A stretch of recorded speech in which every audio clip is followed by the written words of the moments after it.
Greetings to all. A pleasant good night to all our viewers here on Caribbean American News Media Platform, the News You Report. I am your host, Garfield Olliver. Want to greet everyone. Please share the live and tag a friend as you join the platform. We have a guest with us tonight, and so we are inviting you to share the live and tag a friend. To those of you who are viewing us through our YouTube channel, we want to greet you and welcome. Our Facebook viewers, we want to welcome you to yet another broadcast. We were not here last week, and so we give time for the budget presentation so that you can be part of the budget. You need to understand what is happening with the Appropriation Bill 2026-2027. And so we have a guest with us tonight who will help us to further understand the appropriation, the budget for 2026-27 in St.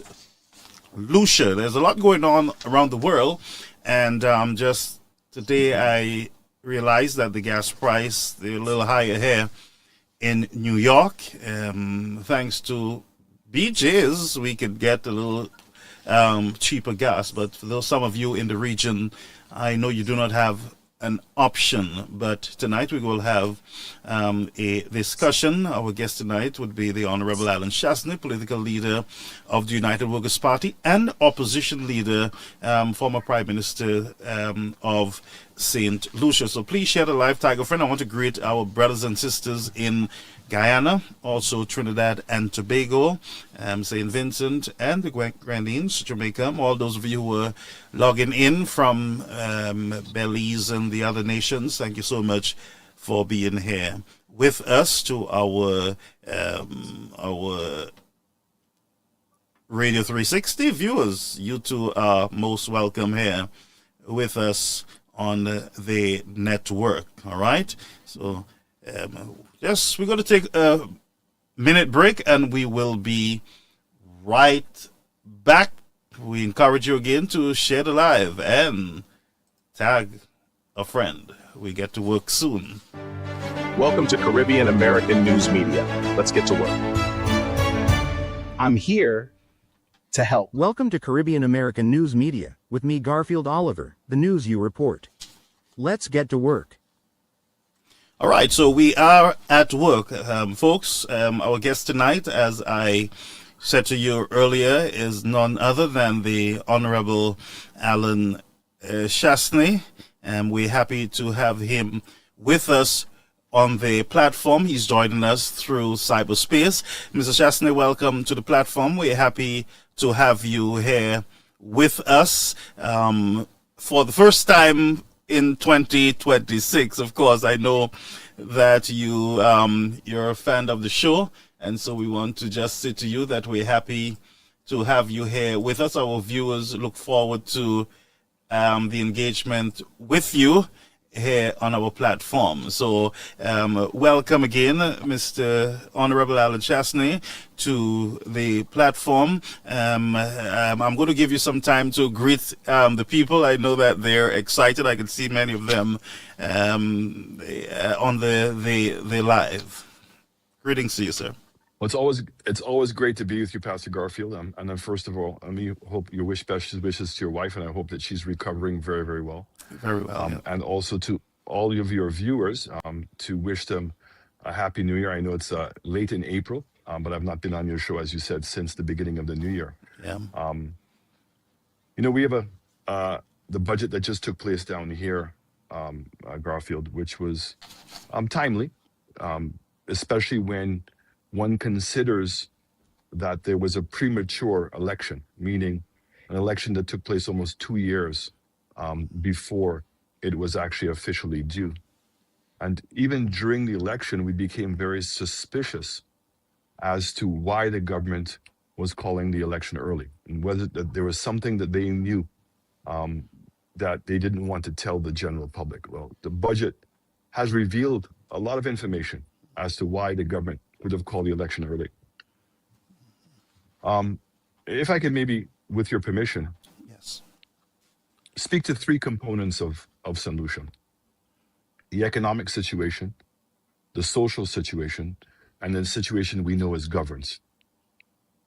And the budget spoke to these three things very, very well and pretty concisely.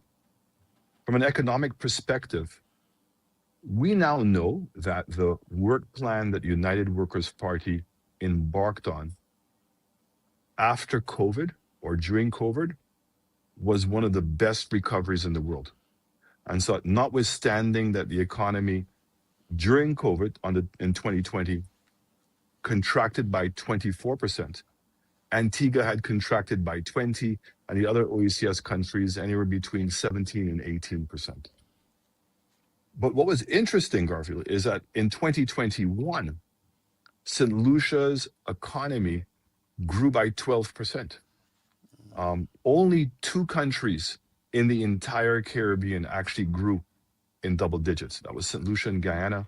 And we all know that Guyana had just recently discovered oil and was completely insulated from the economic fallout of COVID. The closest country to us that grew by 5%. And then in 2022, again, based on the initiative to coexist with COVID, reopen our borders quicker, it's interesting to note that in 2022, St. Lucia had more people coming from America to St. Lucia, 154,000, than Barbados had in total visitors, 150,000.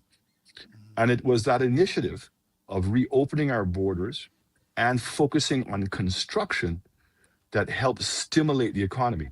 And in 2022, the economy grew by 18%.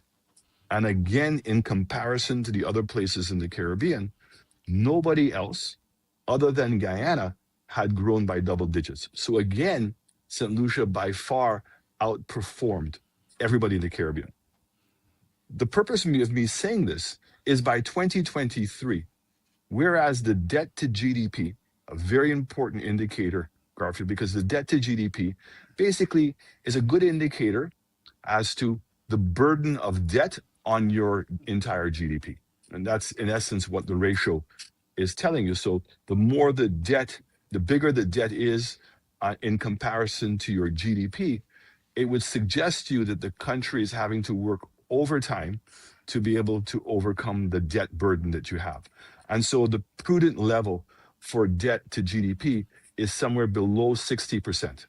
And that's exactly where we were in 2019. So you could see how alarming it was that in 2020, because the GDP contracted by 24%, the debt to GDP went from 60% to 92%. But because of the recovery in 2021, the debt to GDP went to 82%. And that by the end of 2022, when the economy had grown by 18%, the debt to GDP in 2023 was 70%. It's a very important number. Right. So Because I don't what want to we've now interrupt you, seen- but I just want to ask you, That's just okay. for clarity, coming out of COVID-19, it seems as though your government had positioned the country at a trajectory to take off with a robust recovery. Is it fair for the then government, the last government, SLP government, to compare growth between the COVID-19 era and what is happening now? Is that a fair assessment? We've seen that the SLP government are full of semantics. Because the election was in 2021, but you remember it was at the end of 2021, they're trying to say that the full brunt of the GDP contraction because of COVID by 24% was because of our stewardship. And that's why I said to you that when you look around the entire Caribbean, everybody's GDP contracted. This was a world event that no government could have insulated itself away from it. Let's face it. We saw what was taking place in New York and the impact of COVID on your hospitals, on your medical facilities, on elderly people's homes, and just generally speaking, the economy. Um, St. Lucia was worse because no planes were coming in. So we in essence shut the country down from April all the way to June. And it was a very deliberate decision on our part. And we adopted a policy called coexist with COVID. Yes, I And so remember we said, that. okay, if solutions are going to come home and quarantine for 2 weeks in a hotel, can we sell that package? Are there people in America who just want to get out and are willing to fly to St. Lucia, stay in a hotel, in essence, as a quarantine, but with more services? Would people buy that? And guess what? A lot of people did. And because US carriers were not flying to a lot of different destinations, it turned out to be one of the greatest marketing initiatives we could ever done. Because initially, St. Lucia was the only place you could go to. And then Dominican Republic, Jamaica, and Mexico followed us. So St. Lucia was the for first to almost open. First to open. Wow. And to create that kind of package. And everybody then started to follow suit. So for a long time, when I see a long time, at least for over a year, the only place Americans could travel to internationally was Mexico, Jamaica, Dominican Republic, St. Lucia, and eventually Aruba. So it means people who had not even heard of St. Lucia but wanted to get out, all of a sudden we were on a list of five countries. Oh, wow. And that is why we have seen the kind of recovery or growth in the U.S. market today. So the U.S. market in 2019, we had our best year ever of 180,000. Today, we're talking about close to 260,000 U.S. arrivals. And I think that it's directly correlated to that overall policy.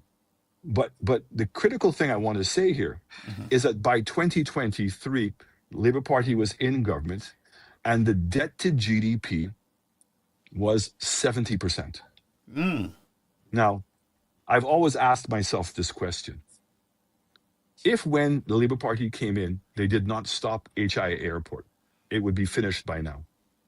If they had not stopped moving into the new building, the new St. Jude's building, we would be in already.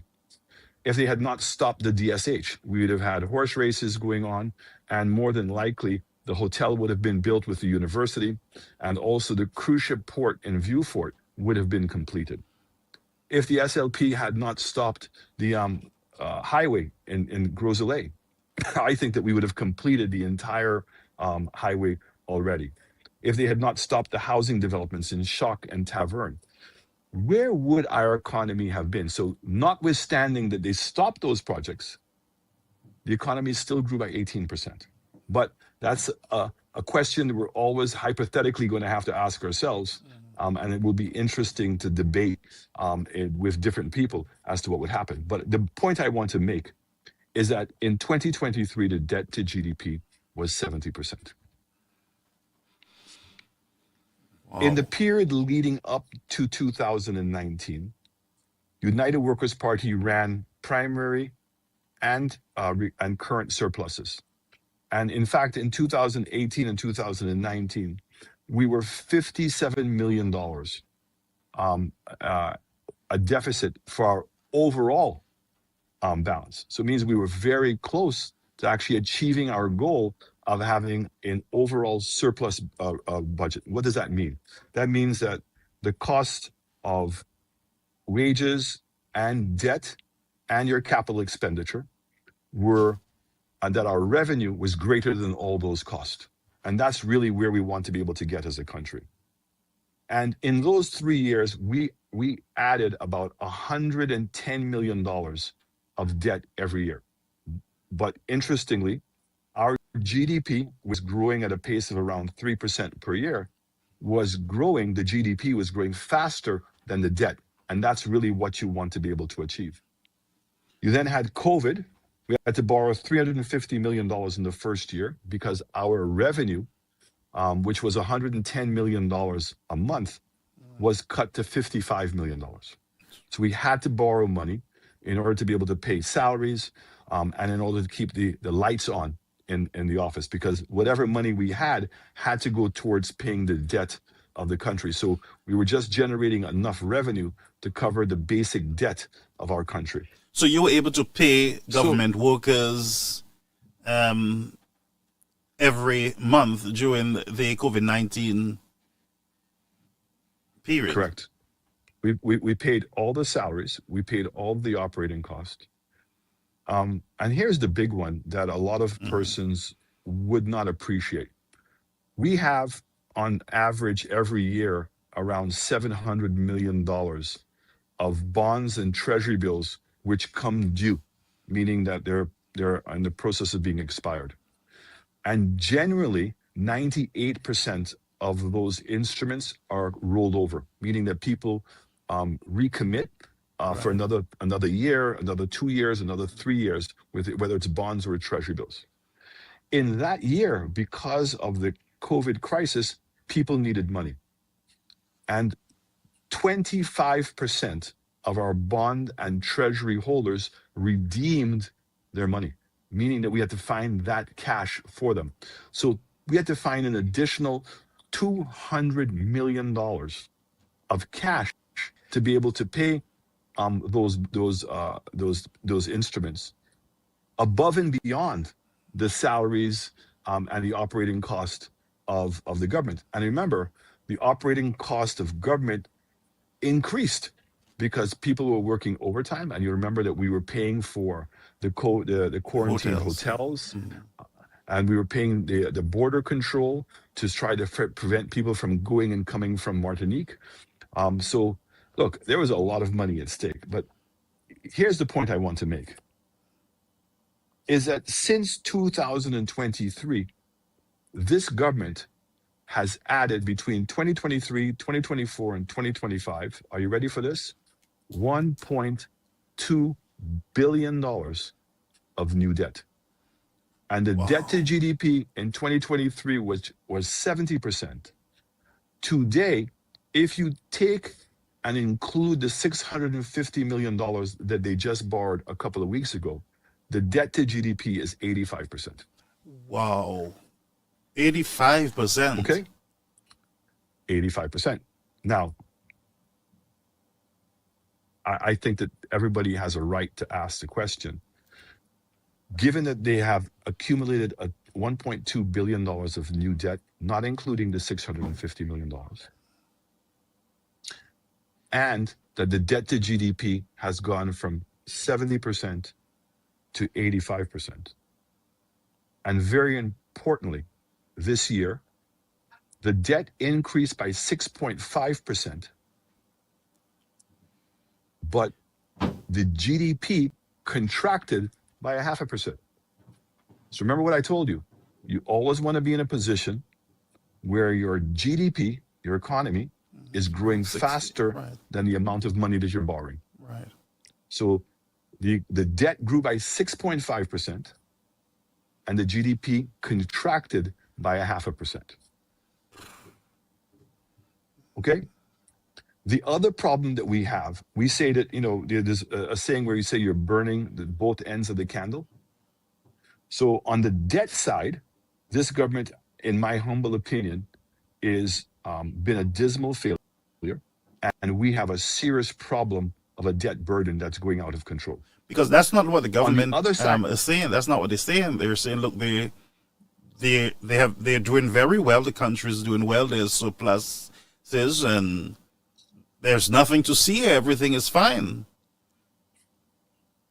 Well, these are their numbers. These are not my numbers. I didn't invent them. And you see, on the other side of the candle, you now have operating losses. Mm-hmm. So what we have seen since 2023 is that the expenses of government has significantly increased, while the revenue went up. But the revenue that we have seen has been a windfall. What do I mean by that? Explain that.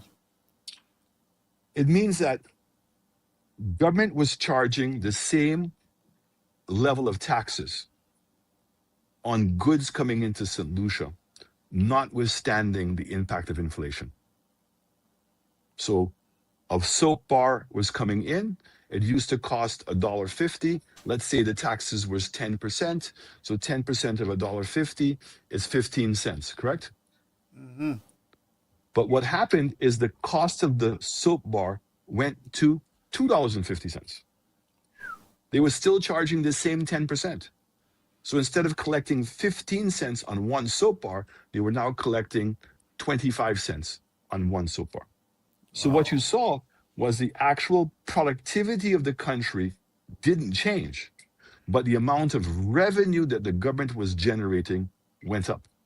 They also artificially kept the price of gas high at the pump, notwithstanding that the CIF price, the cost of when fuel came in, had gone down. So Nancy did a really good job today in Parliament explaining that for last year, as an example, the average price of gasoline coming into St. Lucia was $8.80 per gallon.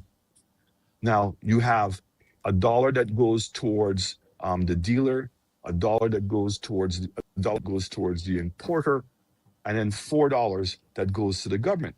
So it means that the government last year was collecting $1.05 more per gallon than even the $4 of taxes. So they, in essence, were collecting $5.05 in taxes rather than $4. So would you say, sorry to interrupt, this, so would you say that the government could have just forego some of that revenue, pass it on to the consumer?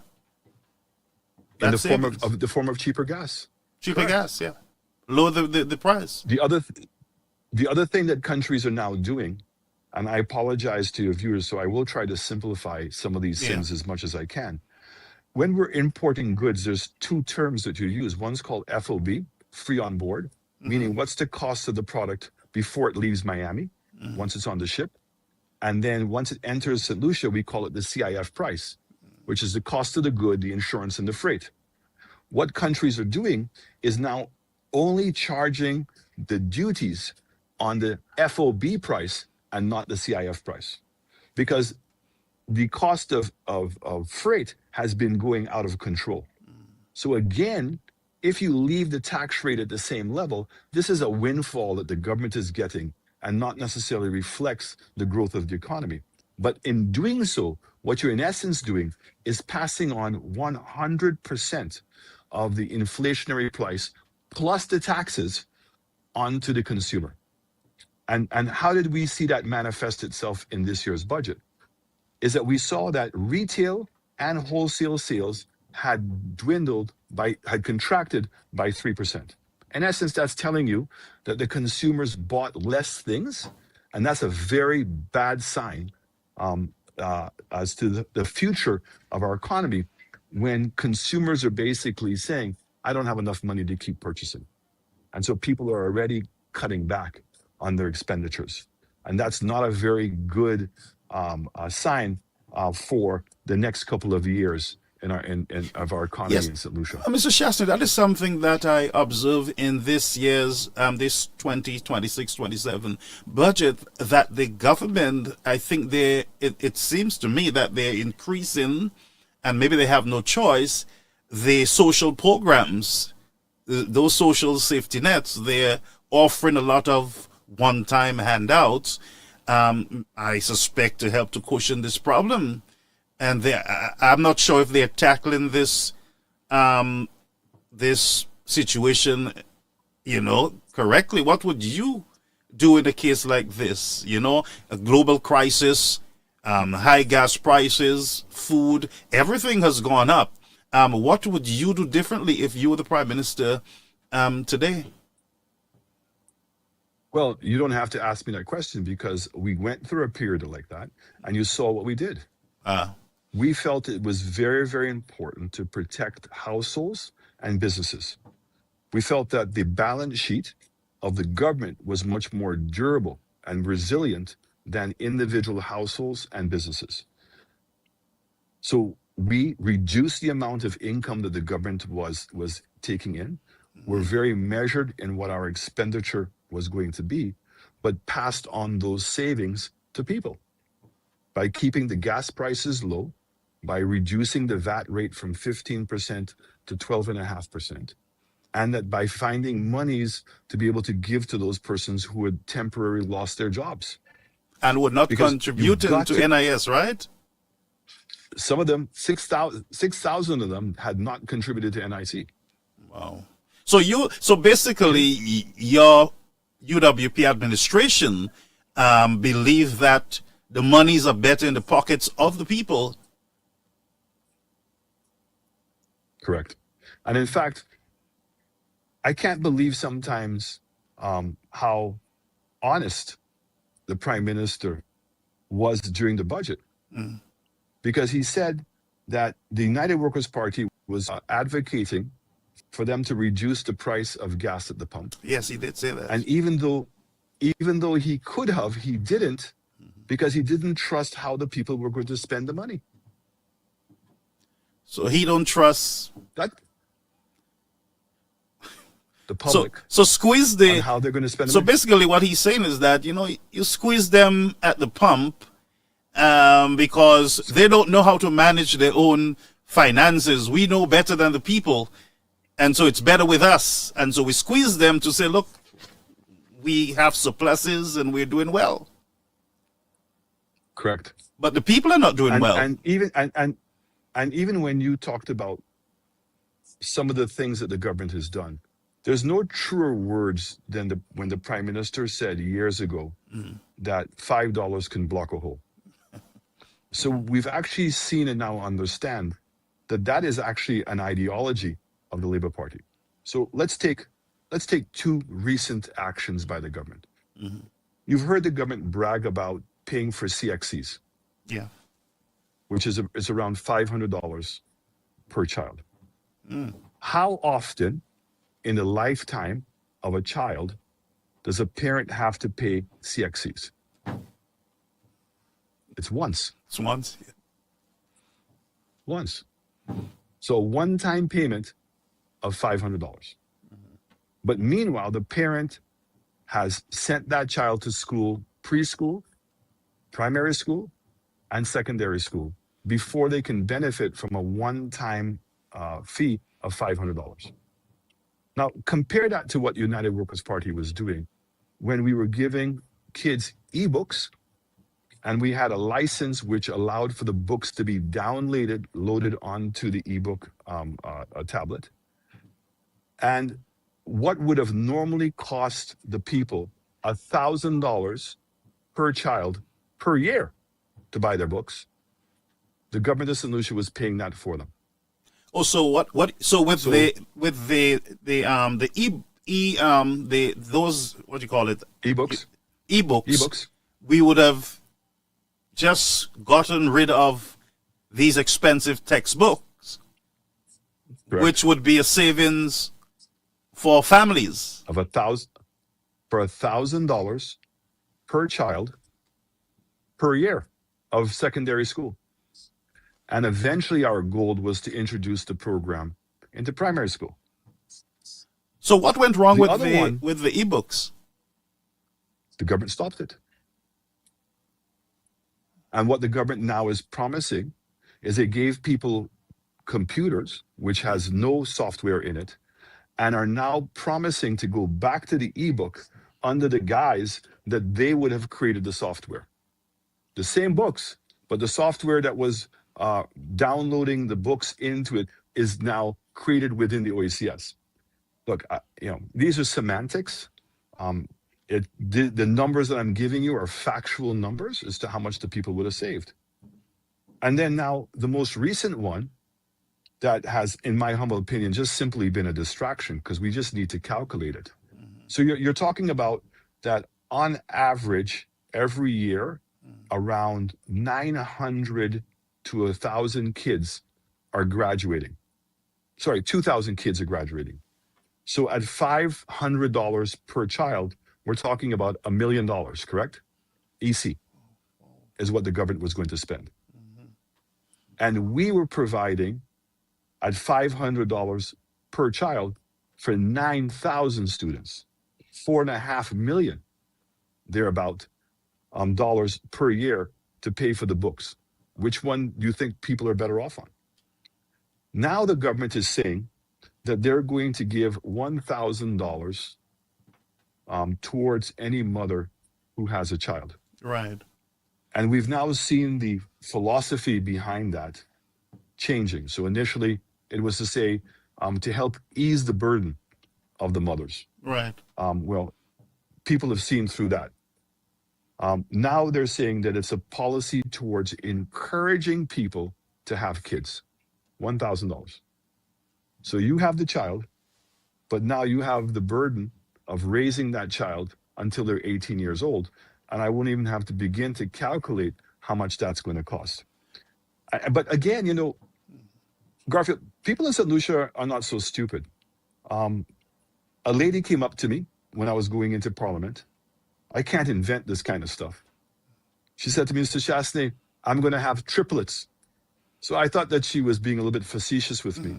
And I said to her, triplets, you have the formula to get triplets? She said, yes. I said, so you're going to collect, you're going to collect $3,000. She said, yes. I said, how much is it going to cost you now to raise those children over the next 18 years? She says, I don't know. I said, how you don't know? She said, that's not my child, that's Philip Pierce's child. So I'm bringing the child afterwards for him. He can take care of them. That's because that's a point of levity. Okay? Yes. Versus what we were doing. We were actually offering people healthcare insurance. Right. So even you just talk about reducing the cost of having the child at the hospital, right? How much would that have been reduced? And the government, and my government in particular, believed in putting more money in people's hands and let them make those decisions as to what they should do. And I remember they were mocking you with the ching ching in your pocket. You remember that? Correct. Yes. Yep. Right. But the government, they're saying, this Labour government is saying, look, we giving $1,000 to pregnant mothers to help. We're giving them free health care. How many? Just ask you a question. Mm-hmm. How many children are born a year?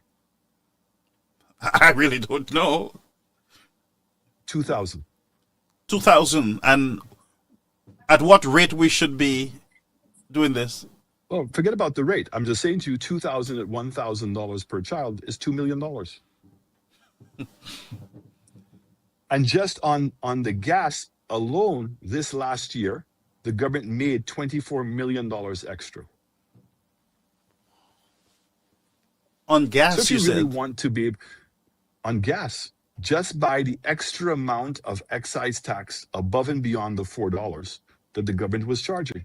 And plus, 24 million. And plus, you have the 2.5% levy, so the people are really feeling it. It seems another 45 million. Wow! So and people don't realize that this money is coming out of their pockets. Correct. What would we say? Peter to pay Paul, right? Yeah. Okay? So you want to go and celebrate $1,000, but how much money have they taken from them? By making them pay a higher price for kerosene, making them pay a higher price for cooking gas, making them pay higher bus fares, making them pay higher taxes on the food items that they have, making them pay higher prices on entertainment. So every day the government is taking ching, ching, ching from your pocket and putting it in their pocket. And then give you Whereas United Workers' Party, token out of that, Token. Now, the third issue is the issue of governance. Yeah. And the Prime Minister revealed something that is, in fact, frightening. What's that? And at the same time, it answers a lot of questions as to what happened in this election. Oh, yes. The Prime Minister revealed that $65 million was transferred from CIP directly into the consolidated account of government. No problem, but that's windfall revenue. What I mean by windfall, we're not guaranteed to get that money from CIP every year. Okay? He also transferred $25 million to OKEU. That's a good thing. And he put in $12 million into WASCO because WASCO was running a deficit. Okay. But what then he did? He said he took $110 million. Listen to me carefully, Garfield. $110 million and used it for social development and infrastructure. And our understanding is that that money was transferred from CIP and not into the consolidated account, but directly to S.S.D.F. Can you Now, explain to us what is S.S.D.F.? S.S.D.F. is a statutory body, a social development fund.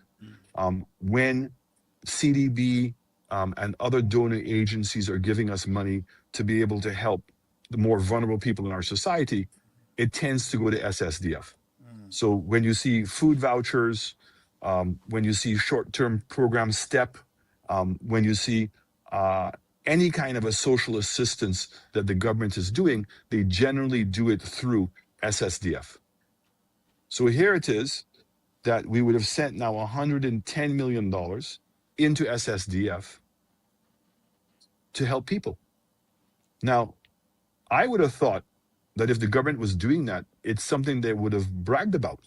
And there would have been a big announcement that the government was going to be putting $110 million in to assist people with social programs and also to help them with their smaller infrastructural projects in their communities.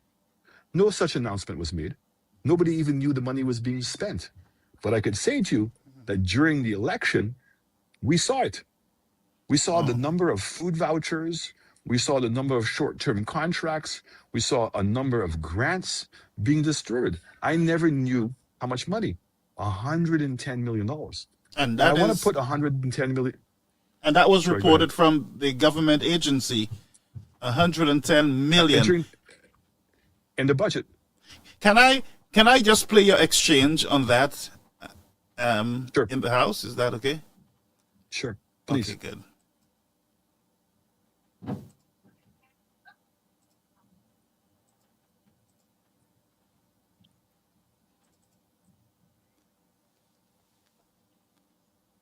Okay, just bear with me. Okay, so we're going to remove it from there and bring it over. The Okay. member said that in this last budget, $65 million from CIP was sent to the consolidated account. And separate monies were sent to health, to WASCO, etc. And he said $110 million, Mr. Speaker. $110 million. About $56 million was sent to infrastructure. I don't know if that went to the Ministry of Infrastructure. And $54 million was spent to social development. I assume S.S.D.F. Now, that's a significant stimulus program. There was no pronouncements. I heard nothing. I was a rep at the time. Nobody came to me and said, hey, Minister, a member for Parliament, there is this major stimulus program and there's money being made available through S.S.D.F. But what I did see, Mr. Speaker, is I did see during the election a lot of food vouchers, materials, grants, all kinds of things being spent all around the place, Mr. Speaker. $110 million, Mr. Speaker. And it begs the question, was this an economic stimulus program that we injected $110 million into the economy? Now, it also says, if in fact the economy contracted by 0.5%, and you put in $110 million, it tells you how anemic the economy must have been. And the most glaring number in that budget, in that number, Mr. Speaker, was that retail and wholesale declined. Oh, wow. Wow. I'm going to post that Now- to the platform so folks can listen Now, to it again. what's interesting, Garfield, is I started off saying, okay, let's say that this is an economic stimulus. Yeah. So if you take into consideration $110 million And the government added $340 million of new debt to the economy. So this is money that went into circulation in the economy. And the economy contracted by 0.5%. And as I said, retail and wholesale sales were down. It just tells you what in a poor shape the economy was in, because if you didn't do those things. And you know what they were saying to me while I was on talking? They said, but we won 16-1. That is the So you response, see, 16-1. the intention was never for it to be an economic stimulus. And I'll go on the record. This was a political stimulus. So all the vouchers that we This, saw and galvanize and support you, around the country, you saw it. I And was you on the only ground. saw I the saw it with last my 2 own days. eyes. Right? This program had been going on for almost 5 months before the election started. Oh. So you're saying Okay. that Now, this was... I want to put this. Go ahead. Go ahead. No, you go ahead. I want to put it in perspective. I want to put it in perspective, Garfield. The swing of the elections was 10,000 votes. So it means 5,000 people, in essence, who voted for me, our party last time, voted for the Labour Party. Okay? 5,000 into 110 million is $22,000 per vote, if you want to call it that. And if you think that they didn't target 5,000, but they targeted 10,000 voters, that's $11,000 on average per voter. Wow. That's unprecedented in the history of the country. And I would say to you, notwithstanding what policies a government may have, what candidates you may have, it would be virtually impossible to have won that election. And people should not be breaking their heads as to try to figure out what happened in the election in St. Lucia. The Prime Minister himself gave us the answer. So we saw a lot of finance coming out from the government, and also what I realized was that, and it's on the platform, the electoral department. We had very low turnout also. So you had the finance, and then you have the 49, I think it is, percent. Yeah, but the answer to that question is not apathy. No. The answer to that question is that people were paid not to vote. You know what? There was a young lady who showed me the money, and she said, "Look, I was paid not to vote." So what you're saying, it's... So look, we're hearing the stories. We're hearing where people, they had access to the ink pad, the ink that was being used, and got people to dip their finger in the ink and forego their right to vote and got paid. Now, these are the stories that are coming up on right now and have been surfacing. Now, the magnitude of the problem is in this situation. Now, if the government wants us to believe that this is not the case, I now have penned a letter to the Director of Finance, and I'm also penning a letter to the Director of Audit. I'm asking the Director of Finance, who's also the Chairman of the Economic Fund, what was the criteria that was used in order for people to access money from this $110 million? And we're demanding that there be an audit and a report provided to the public of St. Lucia. Who got the money? I don't deprive anybody of getting the money. No. But I would say to you, not everybody got. But remember, we would say take their money and vote them out. And there may be people who were deserving of the money and didn't get. So what was the criteria? Was it simply an election criteria? I don't know. I'm just speculating. But the fact is, I am free to speculate and presume the worst because the government has not been transparent, other than to tell us that they took $110 million. Now, when we now get into the audit of the CIP, that's an unbelievable situation. So listen to this. Did we have a debate on that last report? No. I brought up parts of it in the budget debate. What I said in the budget debate is that we have the two last audits, and the two last audits are showing us that 95% of the revenue that's being generated in the CIP is from the due diligence fees and the administrative fees. Do you understand what I'm saying? 95% of the money that's being collected by those persons, by that CIP unit, is coming from due diligence fees, $8,000, and administrative fees, $30,000. We cannot find hide or hair of the money we're supposed to be getting for our citizenships. And here's the interesting number. Here's the interesting number. In 2024, there was 5,800 applications. And it generated, listen to me carefully, 5,800 generated $133 million of revenue in due diligence. And this year, 2025, 2,800 applications, almost half, generated $200 million in fees. Did you say this year? Make that 2025, last year. Okay, you listen to me? Yeah. 2,800 applications generated $200 million. So almost half the amount of applications generated twice as much revenue. So what's going on here? That's a question we should all be.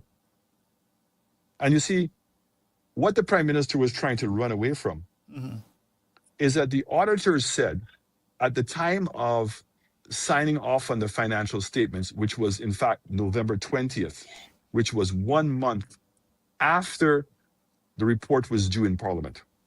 1 month after. But up to the time of signing, they had not received the annual report. And therefore, they cannot comment on the veracity of the financial statement and whatever is going to be put into the annual report. So I asked the question, has the CIP unit given the auditors the annual report now, and have the auditors written back to say what their thoughts are? Because I would have to say, anybody looking at those numbers would have to ask, what is causing that differential? And what would potentially cause that differential is the number of people in an application. So maybe in 2024, there's 1.5 people per application. And in 2025, there was 5 people per application, because that would explain why the due diligence fees are higher. But in the absence of knowing what that number is, we don't know. That is not what people are show going to say. The critics in this. right, well, the critics will say, well, you didn't show how many citizens we had, but I want to correct them. Every report that we produced not only showed the number of applications, but showed how many citizens were being approved. The other thing that has not happened, and you're very familiar with this because I know that Martinez has been on your show a couple of times. There's no audit of the escrow account. Yeah, I was just going to ask you about the escrow account. How do we know what's in that account? We don't. And the government refuses to tell us. So we have absolutely no control over the escrow account. Well, the escrow account, the reason why we are co-signatories on it is so that the numbers would be reported to us. This way, we can verify for ourselves that they collected the right amount of money from each person. So if you have 6,000 files and each file is worth $200,000, that means that the escrow account at one point has to have $1.2 billion in it. That's math. But that's No. that's a lot of money sitting out there. That's a lot. Right. Now, and you want to hear the worst part? The contract says that the government is going to pay Galaxy back the administrative fee to $30,000 in the form of a commission. Why? So it means that we're not collecting any money from the hotel project. And then to make matters worse, Garfield, every single person currently working on the site at Galaxy are Chinese. Everyone. So that hotel, Everyone. it's almost done. Is it still being worked on? Is there construction going on? Yeah, there's construction going on, but it's all Chinese workers. So does it make sense to you that they're leveraging our sovereignty, collecting what it seems to be 3 or 4 times more than what the hotel is going to cost, and still now using all Chinese workers? So who's And then the benefit? administrative fee, wait a second, the administrative fee, $30,000 times 6,000 is $180 million US that we were supposed to have collected in administrative fees. That money has been given back to Galaxy By this administration, given back. by this administration. Given back. But there's an argument, Mr. Chastanet, that you are the one responsible for sending the monies to overseas. I think it's to China. It is Hong Kong. Hong Kong. Yeah. What? Yeah, my administration approved the opening of an escrow account. The escrow account can be anywhere in the world because what you're doing is just reconciling the account, as I said. So the problem is not Okay? where it So is. No. But let me say this: Accountability. the government, this government has said it was right. But when they amended the contract to give them 6,000 files, to give them back the administrative fee, why didn't they change the location of the escrow account if they wanted to? But that's what I'm saying. They had 5 years to bring it back to St. Lucia. So let's understand the semantics of this government. Philip here said that he wants unity. She said there's no prime minister that's ever had to face the kind of economic crisis that's pending. That's not true. Okay, well, I'm just telling you what the man Yeah. said. And what he's asking me in particular is for unity, of which I have zero difficulty. But I asked him in the House, I said, but is it a matter of do as you say or do as you do? Because when you were in opposition and I was in government and we had COVID, you went and had a march in the streets. Oh. You went and marched on Marjorie's Beach. And Richard Fedrick and the Black and a Lives bunch of them Matter. went and did a motorcade around the island. Yep. And also brought in racism Yep. at this particular time, Yeah. taking advantage of the environment, of lockdowns. And I believe that was wrong because you're exposing frontline workers.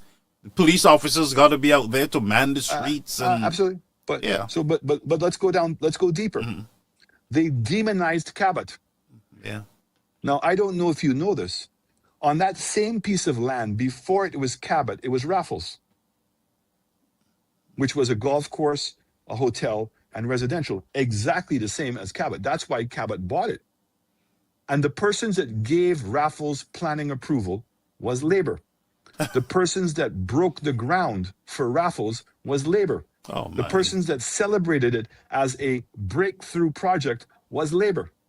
I don't believe this. You then Wow. had now the Labor government going after Sandals, claiming that they owed taxes, which was not true, demonizing them for wanting to build a 10-story building in between the landings and Sandals Grand. But yet today, you want to tell people if they don't support the 10-story building going up by VG Beach, they're against tourism. Okay? This is the same government that criticized DSH. Remember? They demonized DSH. Well, up to today, But they're did still you doing the know- same. But did you know that the persons that brought Tewa King to St. Lucia was labor? And the prime minister is on record as saying he never signed any agreement. But I produced a letter of him telling Tewa King of his government's support for the project and wanting now to enter into a framework agreement. And I loved it because Ernest Hilaire stood up and said that was a letter of comfort. So I said, so great. So it does mean that the former prime minister did sign something. He signed a letter of comfort. Right. He said, but Yep. yes, we negotiated the framework agreement, but we never signed it. I said, well, when I came in, the framework agreement, the draft was there. When I saw the project, I embraced the project. I didn't get into the semantics as to who started the project. It was a good project. So you When just we went, came in, you just the dam was continued. just continued the same Right. project. And Viewport needed But you the development too.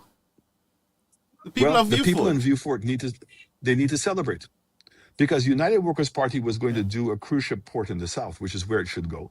And I'm very happy to hear that the government now has come to their senses and is going to move the cruise ship port from Castries, not the entire part. They're just going to focus on Point Seraphin and Castries, but expand it in Viewport.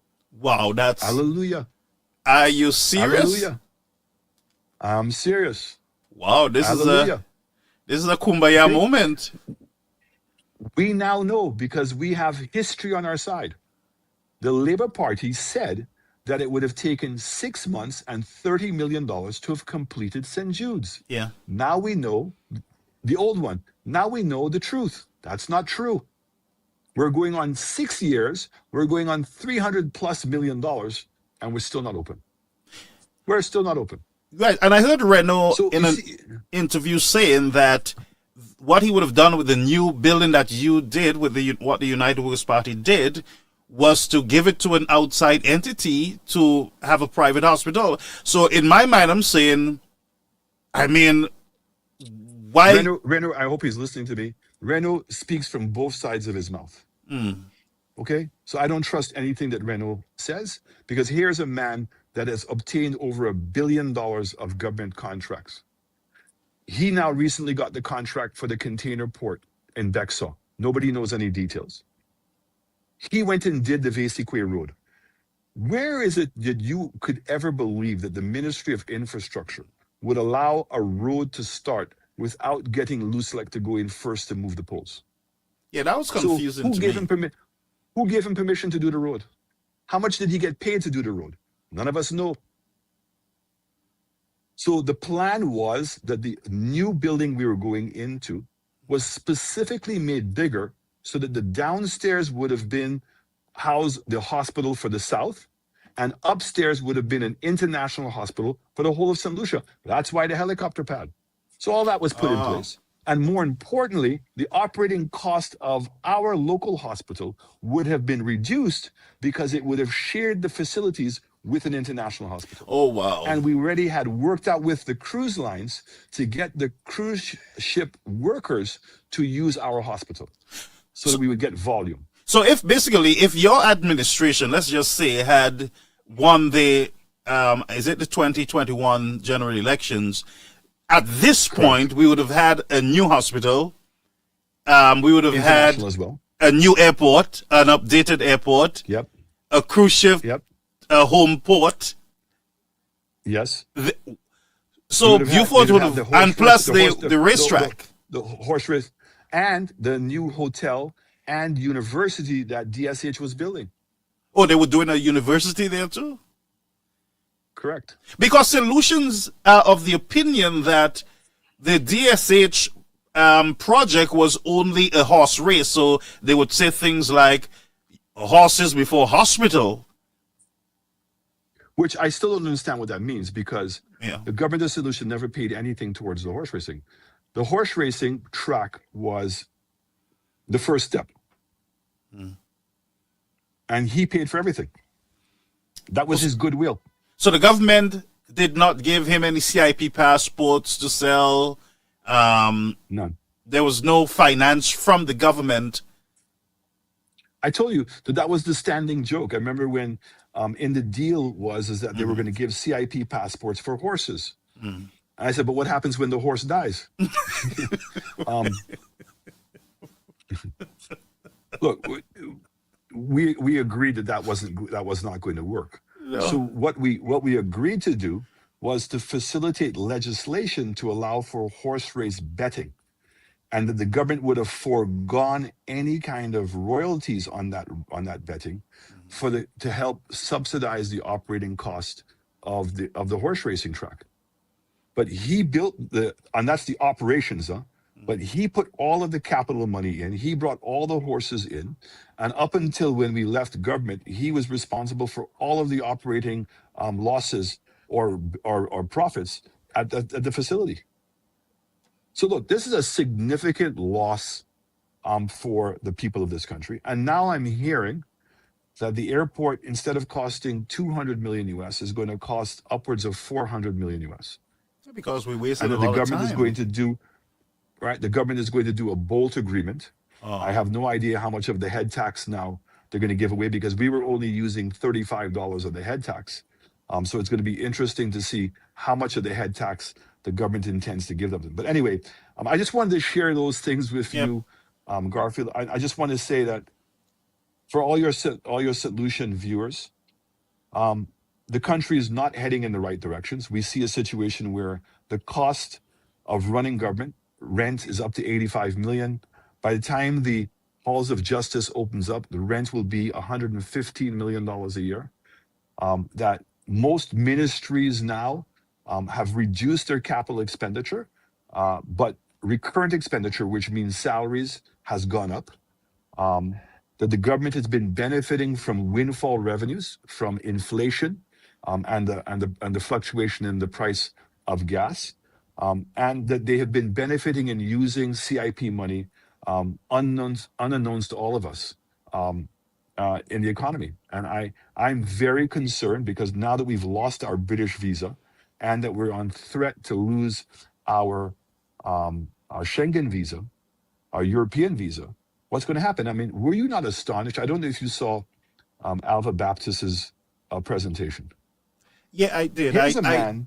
I did. Yeah, here's a man, and correct me if I'm wrong, that he was asked by a reporter to tell him what GDP was. And he struggled to describe what GDP was. Yes. Spent his entire budget presentation talking about economics, of which I don't think anybody understood one word what he said, but never once addressed the fact that St. Lucians now need a visa to go to America. St. Lucians need to apply to a visa to go to Canada, and that the immigration policies in the US are tightening up. And my understanding is, because the government is not being transparent about CIP, that there are further pressures coming on, and that the US law enforcement officers are still very much have the OECS very much in sight, and are keeping a close eye as to what's taking place. And I think that there's going to be further actions taken. But ultimately, so far, only the persons that are paying the price are the people. But why are we not hearing I mean, from the external minister? Why are we not hearing? He's man not spent- addressing the the man spent- nation. imagine, I got 5 extra minutes, correct? Yeah, He got an extra half an hour. and still I don't we even heard talk about- nothing. I don't talk about Stephenson King, right? And still we heard nothing. Nothing. Yeah. He didn't even acknowledge it. No. Nothing. But you see, this is the kind of arrogance that is happening now in our country, where they believe they're so empowered by 16.1 that they can do whatever they want to do. And that's why I think just as important as the fiscal situation in St. Lucia, just important as the social situation and the living standards in St. Lucia are, the state of governance in our country is equally as important. So on that note, that's a lot for everybody to digest. It is But a I lot. would like to So- say to you, I'm very happy to come back anytime you'd like. Yep. I'm going to be on Timothy Polion tomorrow night with good. Tommy Descart. Good. I'm having a very similar discussion. So if any of your viewers want to hear it, and I'll probably be repeating a lot of the things I said tonight. So if you didn't understand everything I said, Yeah. and I know I'm speaking fast and I apologize, and sometimes these are complicated issues, I'll be repeating it again tomorrow night as well. But I am very happy to come on your show at any point. And again, unlike what is being said, I am not a bitter person. I'm not an angry person. I was about asking you that. I Are you accept bitter? thing- No, and nor am I broken. Right?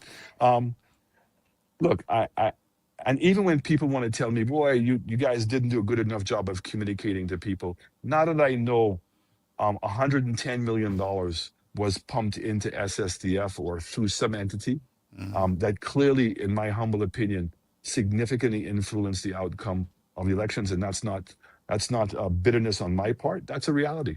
That's a Yeah. lot of money. I don't think at any time in our history that we've seen this kind of largesse so blatantly used to influence the outcome of an election. One question before you go. I know you got to go. You have an assignment. But my question to you, are you willing, if elected as Prime Minister once again of the country, are you willing to take on the idea of campaign financing in the country, which I think it's necessary, it's needed now? Not because UWP lost the elections, of course, but because it's needed. 100%. Yeah. And whether I am in government or not, I would use whatever powers I have to influence my party to do so. Yeah. But let me just say this to you, that the money is going into S.S.D.F, if in fact that's where they went, and hopefully we'll get confirmation on that soon, will never be seen by campaign financing. It has nothing to do with campaign financing. Campaign financing is about how much money a political party raises. Yeah. So it means that in addition to the $110 million, we have no idea how much money the Labour Party collected from its benefactors. Oh. And that's Okay? where campaign That money finance comes in. would have come in. Yeah. This $110 million is an issue of governance. Yeah. How can the government take the people's money, put it into an entity that's a statutory agency outside of the consolidated account, and believe that they don't have to account for the money? Well, some people say I don't even want to use the adjectives that I ought to use tonight to describe that. But I'm some going people to give say the government. I mean, the government has the purse, and to their advantage, they use it. The question is, did everyone benefit equally? Well, so I'm happy for the people who got, yeah. but I'm more concerned about the people who didn't get, who deserved it. So we need greater transparency, checks and balances. And when you consider where we are financially, to have taken $110 million, which is free money, right? Yeah. Unencumbered money, right? To use it in that way. Well, if we have to, $110 million, it means that the people are really suffering in the country, that we got to spend $110 million on, is it social safety net programs? And the economy still contracted. Yeah, but we're boasting that everybody is happy. And you added $340 million. Yeah. But you see, tourism was down. All the major sectors were down. Construction. I mean, you know, bananas are down to $6 million of sales a year. Huh? Six what? $6 million EC. And our biggest market for bananas is Antigua, $2 million. Well, I heard our biggest market is going to be our schools, because one banana per child now. We're only consuming $3 million worth of bananas locally. And this is where, look, bananas has had its run. Yeah. I think it's going to be very difficult to bring it back, but I think not coming back. Cocoa is the new crop. Yeah. And I was corrected in the House because I said it was not mentioned. So in fact, it was mentioned once. Yeah. When the minister said that Mars bought Hotel Chocolat. That was the extent of cocoa, the crop of the future. So I tell you, this government is not ready to handle the situation. And this government is also now wanting to forget that they've already been in government for 5 years. Who are they going to blame now? Yeah. Who are they going to blame? Thank you very much, Garfield. Okay, Mr. Chess, thank you so much for being here with us. Look forward to hearing from you tomorrow night. Thank you so much. I did, sir. All right, thank you. All right, folks, that was the Honorable Alan Chastanet, opposition leader of St. Lucia and leader of the political leader of the United Workers party. I'm going to take some time to open the lines. We'll go up to 9:30, but we're going to open the lines if you want to comment. I'm going to read some of your statements, and then we're going to open the lines. Let me ensure that the line is up and running so that you can call. Let's see if we can put our number up. I'm going to read some of your comments and see if I also can respond to some of them. 929-586-1821. What is your understanding of the budget? And I think that there's some good things in the budget. To tell you the truth, I heard the opposition leader praising the Prime Minister on his delivery. It was a very long delivery, of course. There are a whole lot of challenges out there, and I don't want us to sit here and say, well, the government is not doing anything good, that they're doing everything bad. I don't believe that, because if they give one sweet to a child right now, it benefits that child. That child feels, something, receives something. But overall, I think we got to look at the entire country where we are now. I heard that there's going to be the one banana in school policy. Well, per child, of course, I believe that's what it is. And it's a good thing that we teach our children to eat local. We introduce local. As a matter of fact, our schools and our hospitals and our government institutions should be using more local. The government need to lead also by example, not only in the schools, but when you're catering in the house, give the speaker dasheen and a piece of fish head. Eat local, we're saying. So governments need to lead by examples and don't just go for your cocktails and use all the Americans and the English products.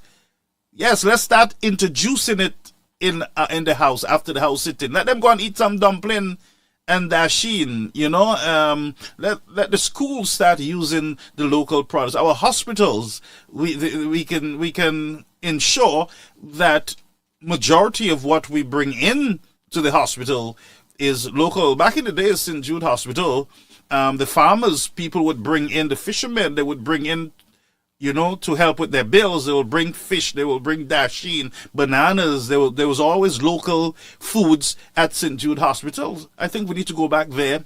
Forget about the pasta. You don't need pasta in the hospital. Yeah, give people some natural stuff there. So I do support the government idea of eating local, planting, growing your food local.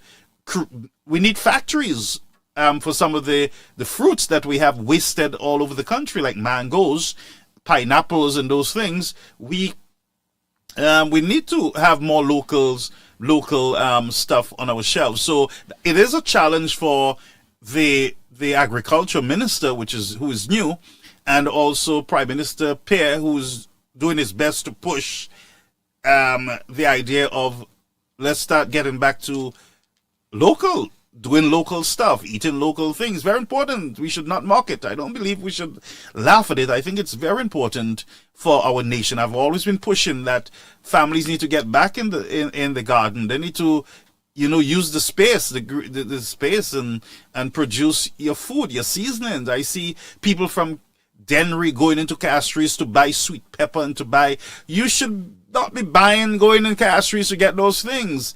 You should be getting those things in your backyard. You should be getting them right there in the Dennery community. So I do support and will promote strongly with the government the whole eating local and trying to gather your rainwater. There's a big crisis with Wasco. Wasco problem is not rain not coming and drought. Wasco problem is just, it's a failed company as far as I'm concerned. One of the biggest failures in the country when you look at it. We have not done a lot. Wasco, have the management of Wasco has been so, I believe, and forgive me, or I need to be corrected, political appointees has drowned out. I don't know why I would use the word drowned out at Wasco, because Wasco say they don't have water, so nobody can drown at Wasco. But the truth is, it's a failed company. to be having all these issues at this time. We had all the years of warning. Coming events cast their shadows. We had all this time to prepare and to build up the Wasco company and to have a more modern facility with solar panels and all kind of the renewable energy running their pumps and everything else to cut their expense, and a lot of people, some people at Wasco need to go home. Some of the bourgeois who are getting all the millions of dollars per year need to go home and allow the company to breathe, to rebuild and refocus. But I strongly believe that the government of St. Lucia, this administration, is going to privatize Wasco. They wanted to a while back, and Stevenson King had objected to it, and the United Workers' Party. I think they're heading, that's exactly where it's going. That is exactly where Wasco is going. It's going to be privatized shortly. Just watch the space and you would understand what I'm saying. But it's a failed company. Fail. From the time I was a little boy, Wasco is fighting with pipes, fighting to bring water into Dennery. Weeks, no water in Dennery. And both SLP and UWP can appreciate what I'm saying. It's a fact. Whether you're UWP, SLP, we had problems in getting good pipe water. And I told you to a point where I know in Denver, in fact, a lot of the people used to develop these white marks all over their skin. They call it LOTA, whatever it is. And in my mind, because I got some too. And what cured me was some product I got from over Barbados, and that wiped it out. It was a pill and a cream, and that wiped it out completely. But all these things could be, I'm not a scientist, but I have my suspicions that it was, the water. So Wasco is a failed state as far as I'm concerned. The airport, Mr. Chastanet spoke about, I think we're behind on that development. It should have been done out of the way, where we're focusing on bracing ourselves for the challenge, the global challenge that is out there that is going to beat us down. Whether you like it or not, I am telling you, the Caribbean nations are going to be brought to their knees. Okay, so let's take this call. Somebody's trying to get us. I'm just waiting for the screen to load on the device. Caribbean American News Media Platform. Caller, you on the air. Hold a minute. Let me just get you on. Can you hear me? Just hold a minute, okay? I'm going to bring it onto the system. It is not onto the system for some reason, so I'm going to pull you over. Just bear with me, all right, my friend? Well, I don't know who you are, but I'm going to bring it over. Just bear with me. I think. Go ahead, caller. You're on the air. Good night. Good night. Mr. Garfield, I thought the Honorable Alan Chastanet would have stated to answer certain questions concerning the United Workers' Party. This is not a show for the United Workers' Party, sir. And the United Workers' Party business, I would say to you, is not going to be aired on this platform. There are internal stuff that are happening, and this is not a place to ask the Honorable Alan Chastanet how the party and if he's the leader and who's going to be the leader and who's going to be that. If that's what we're looking for, it's not going to happen here. But do you have any question about the United Workers' Party? Yeah, I just wanted to ask him some questions, but he's not there to answer. Ask me and I'll ask him. Beg your pardon? Talk to me about the party. Are you in support of the United Workers' Party? Very much so, born and bred. And I'm very concerned about what is going on now. Talk to me. What's going on? Because of we have 2 landslide defeats. And what's wrong with that? What's wrong with that? A lot is wrong. What is the cause of it? Okay, so let's take landslide defeat. You said what is wrong with that? There's a lot wrong with it. Listen to me. The Labour Party have lost many elections. The United Workers' Party have lost many elections. Let me ask you. Talk to me. Hold on. Will you agree with me that the last elections, it was not about issues. It was more about leadership. Would you agree with that? I don't know. I have not seen any assessment of that. You have not seen that? I have not seen what is going on. Hold on. Mm-hmm. But it's clear it was about leadership and not issues. It's clear to who? Is it clear to you that it was a leadership issue? What? It was an election about leadership. It wasn't about issues. When you say leadership, there's a whole lot of people in leadership. What are you talking about? The executives, the political leader? Hold on. It was about the two leaders of the party. The two leaders Two leaders? Who are mob. Who are the two leaders you're talking about? The country. Talk to me. Let's have a conversation. Let's have a conversation. Yes, we're having a conversation. Yeah. Who two leaders you're talking about? It's because the election was between the two leaders. It was not about issues. It was about leadership. Okay. Another question. Why we had such migration from UWP to SLP? Why? Why we had... I'll tell you, there's a whole lot of reasons. I can help you. I can help you with some of the reasons if you would like me to. I can help you with some of the issues why they are migrating, if you would allow me. Go ahead. Okay. In my honest, and I'll be very open with you and the viewers, right? One of the problems with the migration, when you look at the migration, the people who are leaving, who have left the United Workers' Party, I want you to have a background view of the situation. Let me explain. For instance, we have a number of individuals who came forward, submitted their names to be selected as candidates for the United Workers' Party. Many of them were not, majority of them who are out there, who left the party, were not selected by the party. Some of them argued that it was the method that was used, that they were not informed, that they were not selected, that the process was not followed, it was not a perfect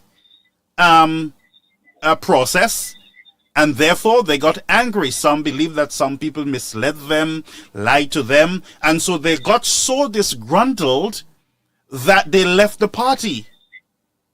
If you interview many of them, they're going to say the same thing to you. I left because my name was submitted and the process was not right. The force process was not fair. Would you agree with me on that one? No, I won't. What do you mean you won't? I don't understand. Explain. If you look at it, hold on. Talk to me. A number of candidates who were not selected, they left, they went on the other side and they won. Mm-hmm. They did what? They left. And they won? And they won. What they won? They won the seat. I don't understand. They were only... For example, Babudu. Uh-huh. You see, we have to face the reality of what is going on, Mr. Garfield. There is too much. If you don't toe the line, you are sidelined. That's what it is. It's too much manipulation going on in UWP when it comes to candidate selection. Caller, I think you're misleading me. No. I'm beginning to think. No, wait. I think you're misleading me, because when you say you all UWP, that doesn't sound like a UWP to me. Hold on. Right. Listen to me. That is the problem UWP have.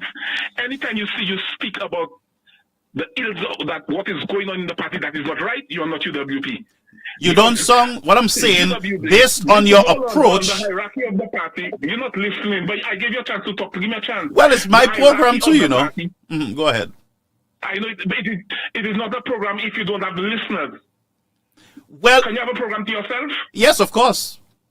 But go ahead, sir. Okay? There's too much manipulation going on in selection, even in electing an executive. Too much manipulation going on among delegates.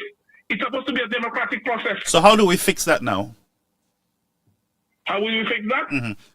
How do you as a UWP go ahead? Let me tell you. Let me tell you. Mm-hmm. If what is going on there continues, we will never win the next election. Okay? The party has a constitution. We need to follow the constitution. I think the best thing for the party right now is for the executive to do the honorable resign, get a management committee, lead us into the how they call it?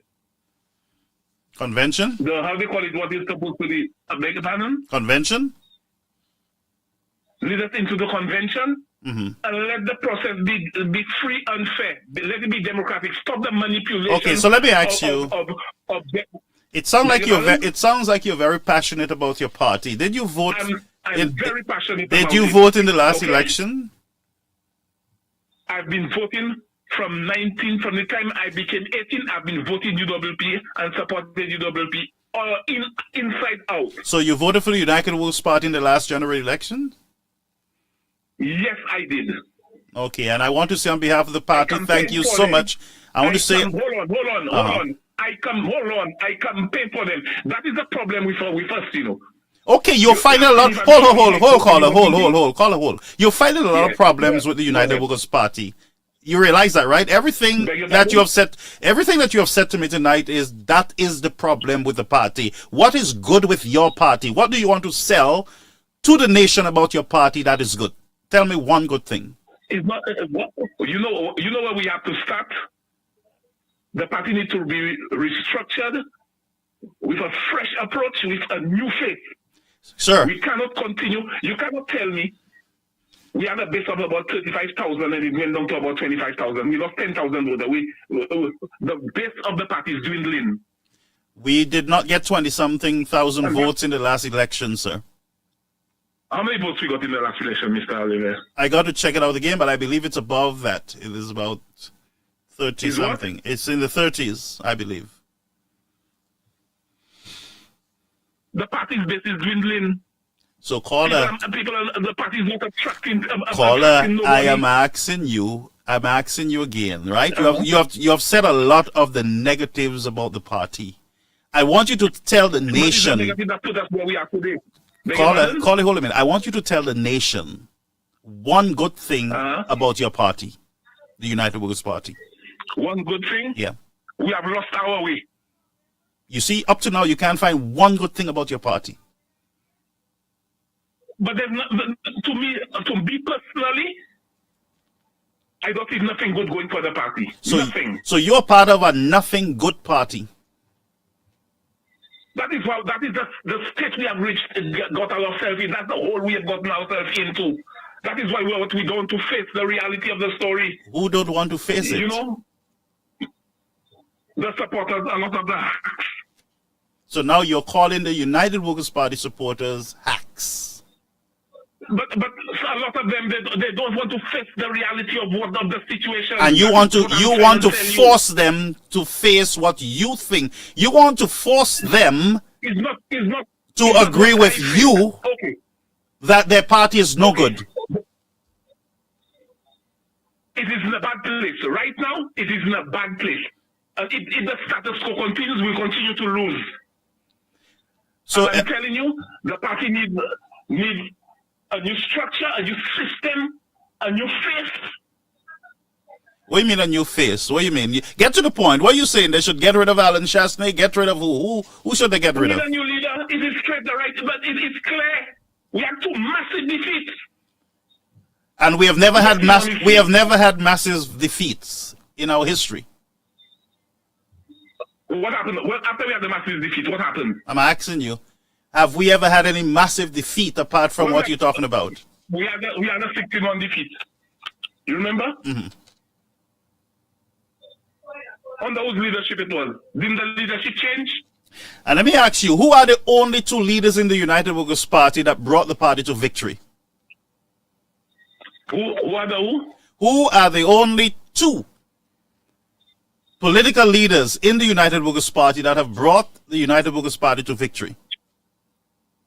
To victory? Yeah.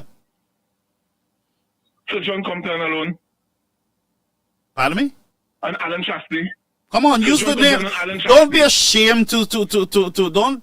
But I am telling you, Right. John Compton and Alan Chastanet. Are the only two that brought the party to victory.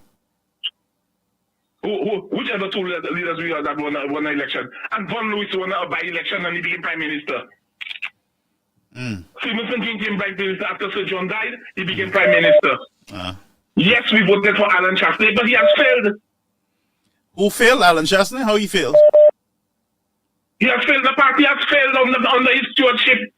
We took massive back-to-back defeats. We lost Miku twice in a row. Miku was our bedrock, our backbone. We lost it twice in a row. And one man caused you to lose it. Chief, I will tell you it again. The opposition has demonized Alan Chastanet. And when I look, that's my own honest opinion. So, hold. I understand what you just said. So you're saying that the Labour Party demonized Mr. Chastanet? Yes. And then you are following them to demonize him even more by repeating what they're telling you. I am not following them to demonize him. The fact is, he cannot win again. Who said that? You're that God? Is the fact. He I'm asking you, caller. Again. I'm asking you, caller. Are you God?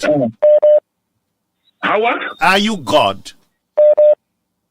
I am not God. So why are you saying he cannot win? There ain't nothing in politics like but cannot. It's clear. It is clear. Caller, there is nothing is clear.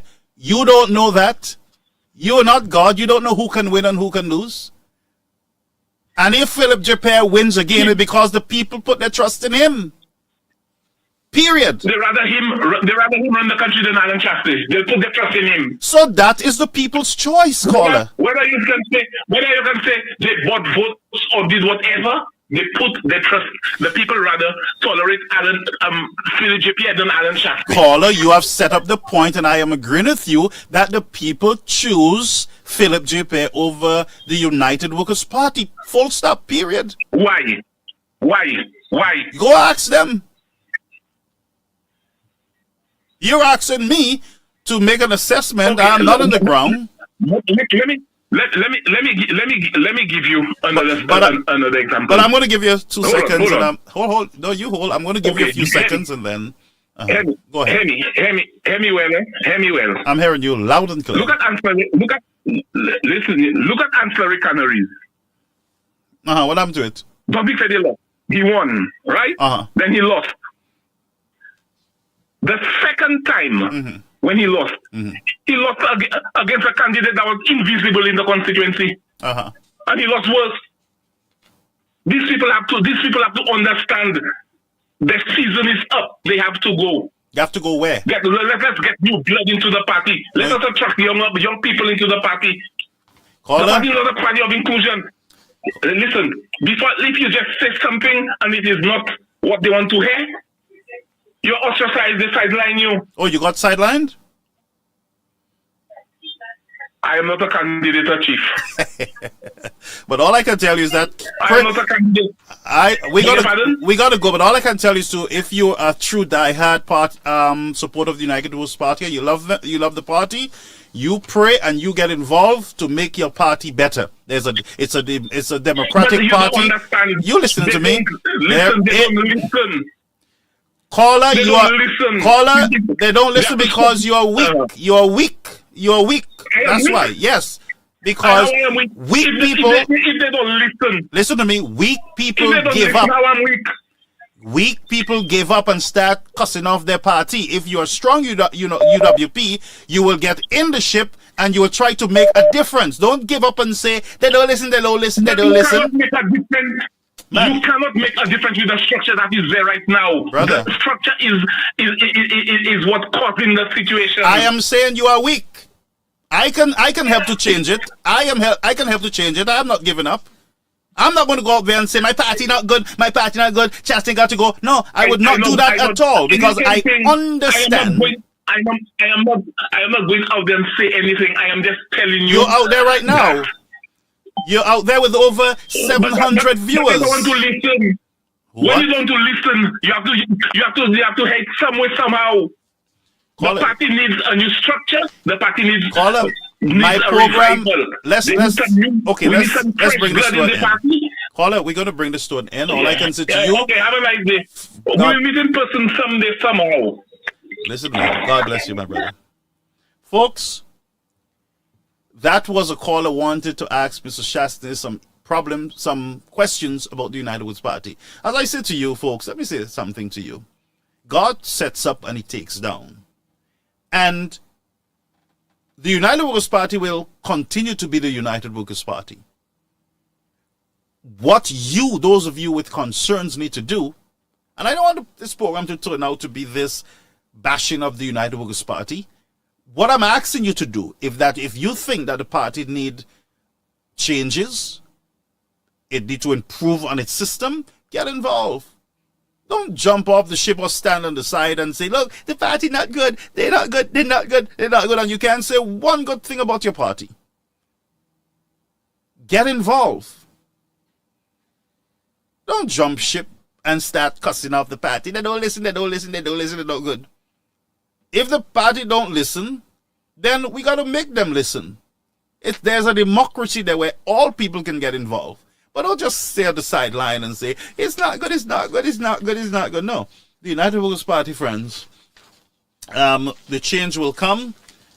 All need to get involved and stop this type of baby attitude, crying on the sideline. They don't listen to me, they don't listen to me, they don't listen. This one is good and we lose it. No. Let's cool out. Let's pull ourselves together. All right?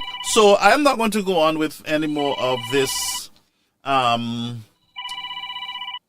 United Workers Party assessment right now on this platform. We can talk about it. Some of you know my number. We can talk about it privately, but I'm not going to be doing that on this platform. All right? And by the way, the person that you're saying is messed up won his seat. Okay? So we're not going to be doing that. My program is not going to be geared towards that. Period. So let me take you to the house for a minute so that we can listen to the rest of what Mr. Chastanet was saying. It begs the question. Was this an economic stimulus program that we injected $110 million into the economy? Now, it also says, if in fact the economy contracted by 0.5%, and you put in $110 million, it tells you how anemic the economy must have been. And the most glaring number in that budget, in that number, Mr. Speaker, was that retail and wholesale declined. That is a significant decline. The government also added $340 million of new debt. Where's that money? And so it begs the question, I have to say, Mr. Speaker, on our part.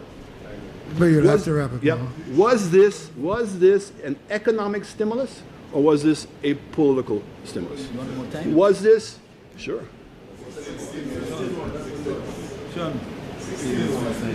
I thought that was going to be the answer. So in fact, this number, this $110 million, did not result into economic benefits. But what it did, it resulted into, in my humble opinion, Mr. Speaker, into political benefits. And the measurable is there. The economy contracted and there was a 16-1 win. And I want to say to the Prime Minister, with the greatest amount of respect, Mr. Speaker, that when he says the majority of people voted for him, I want to be semantically correct. The majority of the people who voted for him. But the majority of people did not vote. We fell for the first time, Mr. Speaker, of down to 46 or 47% voter turnout, Mr. Speaker. So it's wrong to say that the majority of people have voted for you. In fact, Mr. Speaker, both... Remember, I have to ask you to take your seat. Both political parties, Mr. Speaker, both political parties should be put on notice that we are failing because the vast majority of the people in this country are abstaining from being able to vote. And we're going to have to be able to recognize. I certainly know that we're making everything. Mr. Speaker... Remember, you have to take your seat. On that note, I'm going... All right, so that was the Honorable Alan Chastanet at the revenue of estimate that is for the year 2026 and 2027. The lines are open, folks, but I am not going to be having any major discussion on the party's internal business on the public media. All I can say to you is that the party is in the process of reorganizing, refocusing, and I think we need to bear a little more patience with them, and we need to also get involved.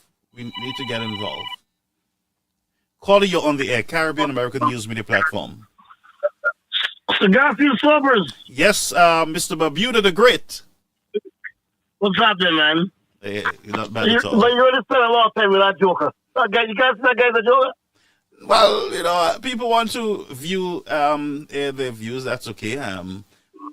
Garfield. It is what it is. So Garfield. Yes, boss. Can you hear me? Yes, I'm hearing you loud and clear. Can you hear me? If this guy, yeah, I can hear you. Good. If this guy was listening to the great man just now, he wouldn't ask the dumb questions he was asking. He's an idiot. If he was listening to the great man just now, he would ask the dumb questions he asking. No, man, he's not an idiot. He's got to be an idiot. No. I think he's just a concerned supporter of the United Workers' Party. I don't think this guy's a labor. Well, you don't know him, but go ahead. First of all, he came there for attitude, and he wanted to take your show. I would love him to confront the great man. Because so Alabama Chastanet would throw him and spit him out. Solutions are dumb people. Solutions are known to be the dumbest people in the Caribbean. So you say that you're dumb, Mr. Bermuda? You're a St. Lucian too? Yes, I am one of them. And you're calling me dumb also? I'm a St. Lucian. Let me say this to you. I can tell you something, right? I can tell you something. A Barbados said it to me this morning early. They said how dumb St. Lucians are. I got on a taxi one night. I touched down in Barbados one night at 11 o'clock. I got in a taxi. A friend of mine. First thing he asked me, why St. Lucia so dumb? Anybody look at, put Pierre Fall on the shot is the idiot. When at what time? That SFD could not get 100 votes in Barbados. The whole party could not get 100 votes in Barbados. What Pierre's done? Pierre's just showing us how stupid St. Lucians are. Let me show you how stupid St. Lucians are. Gas was $13.95. They make noise. They protest. They do this. They do the next. Yes, the gas was $17.95. They say a word. You hear me, Garfield? Yep. You follow me? Yep. You could go into Health Care. The roads. Every day they're crying. You know the history of St. Lucia? You know the history of St. Lucia? Yeah. 95% of the development of St. Lucia was done by the UWP. 5% was done by the SLP. But yet still, the SLP got two-thirds majority, got a two-thirds majority victory over 4 or 5 times. Only idiots does that. Only oxymores does that. Well, what I would do, I would not call St. Lucian stupid because they choose the SLP. That's their choice. Listen to me. That's their choice. Yeah. That doesn't mean that so when they choose the United Workers' Party, they're not dumb and stupid? That is stupidity to the highest level. Yeah, but if you look at the Constitution, it affords every St. Lucian the right to choose a party. You understand? Man, Garfield, I'm a St. Lucian, okay? I'm a St. Lucian. Yeah, but when you do that, Mr. Bermuda, you are actually disrespecting the St. Lucians. And you're trying to stifle their democratic rights and freedoms. Garfield, let me tell you something. And that might be a dangerous road for us to go on. You are telling me A man offering you $75,000 for help. Okay, you turn that down and go on the roadside begging. Well, if the people say they don't want it, then that's their choice. Well, if they're on the sidewalk begging or they're somewhere else, that's their choice. Okay, that's your choice. Yeah. But don't beg me for money. Don't come and beg me for money. Don't come and beg me for money. That's your choice. Don't come and beg me for money. And the list goes on. The question I wanted you to ask that guy, who in the floor he could make a leader? Well, because they ain't got none of them. Well, I really Protect the great man, Sir Olliver Chastanet. None of them. None of them. They got nobody in the Caribbean. Garfield, let me tell you something. I asked an Englishman one time. I said to the man, the greatest leader in the Caribbean is in the world is Sir Olliver Chastanet. You know the guy said me? You know the guy told me? No. You think the greatest leader was John Majors, former British Prime Minister. Well, you know John Majors was in the 80s, in the 90s. Right? What the man is trying to say, there's nobody on the planet now that's leading right now that can touch that man. I mean, it is and then call that guy names on your show, I can't do it. Come on, Paul, no. Listen to those boys talking his funny, his crack. Mr. Barbuda, the United West Party have 110 people. Those are the kind of guys that lead this party, you know. Listen, the great man said $110 million was dished out. $110 million was dished out. What's wrong with that guy? Is he that dumb? Is he that stupid? Is he that backward? $110 million, Garfield. They're in more pain. They're in more pain now than ever. St. Lucia is the bottom of the ladder. Lose passports, lose visas, they lose everything. Hanging on a string. Garfield, you know that, Garfield? The decisions that St. Lucia's make, only Osimo says that. Only Osimo says that. Mr. Bermuda, the only thing I would say is that I believe that St. Lucians, a large majority of St. Lucians do not pay attention to what is important to them, such as these budgets, CIP reports, and the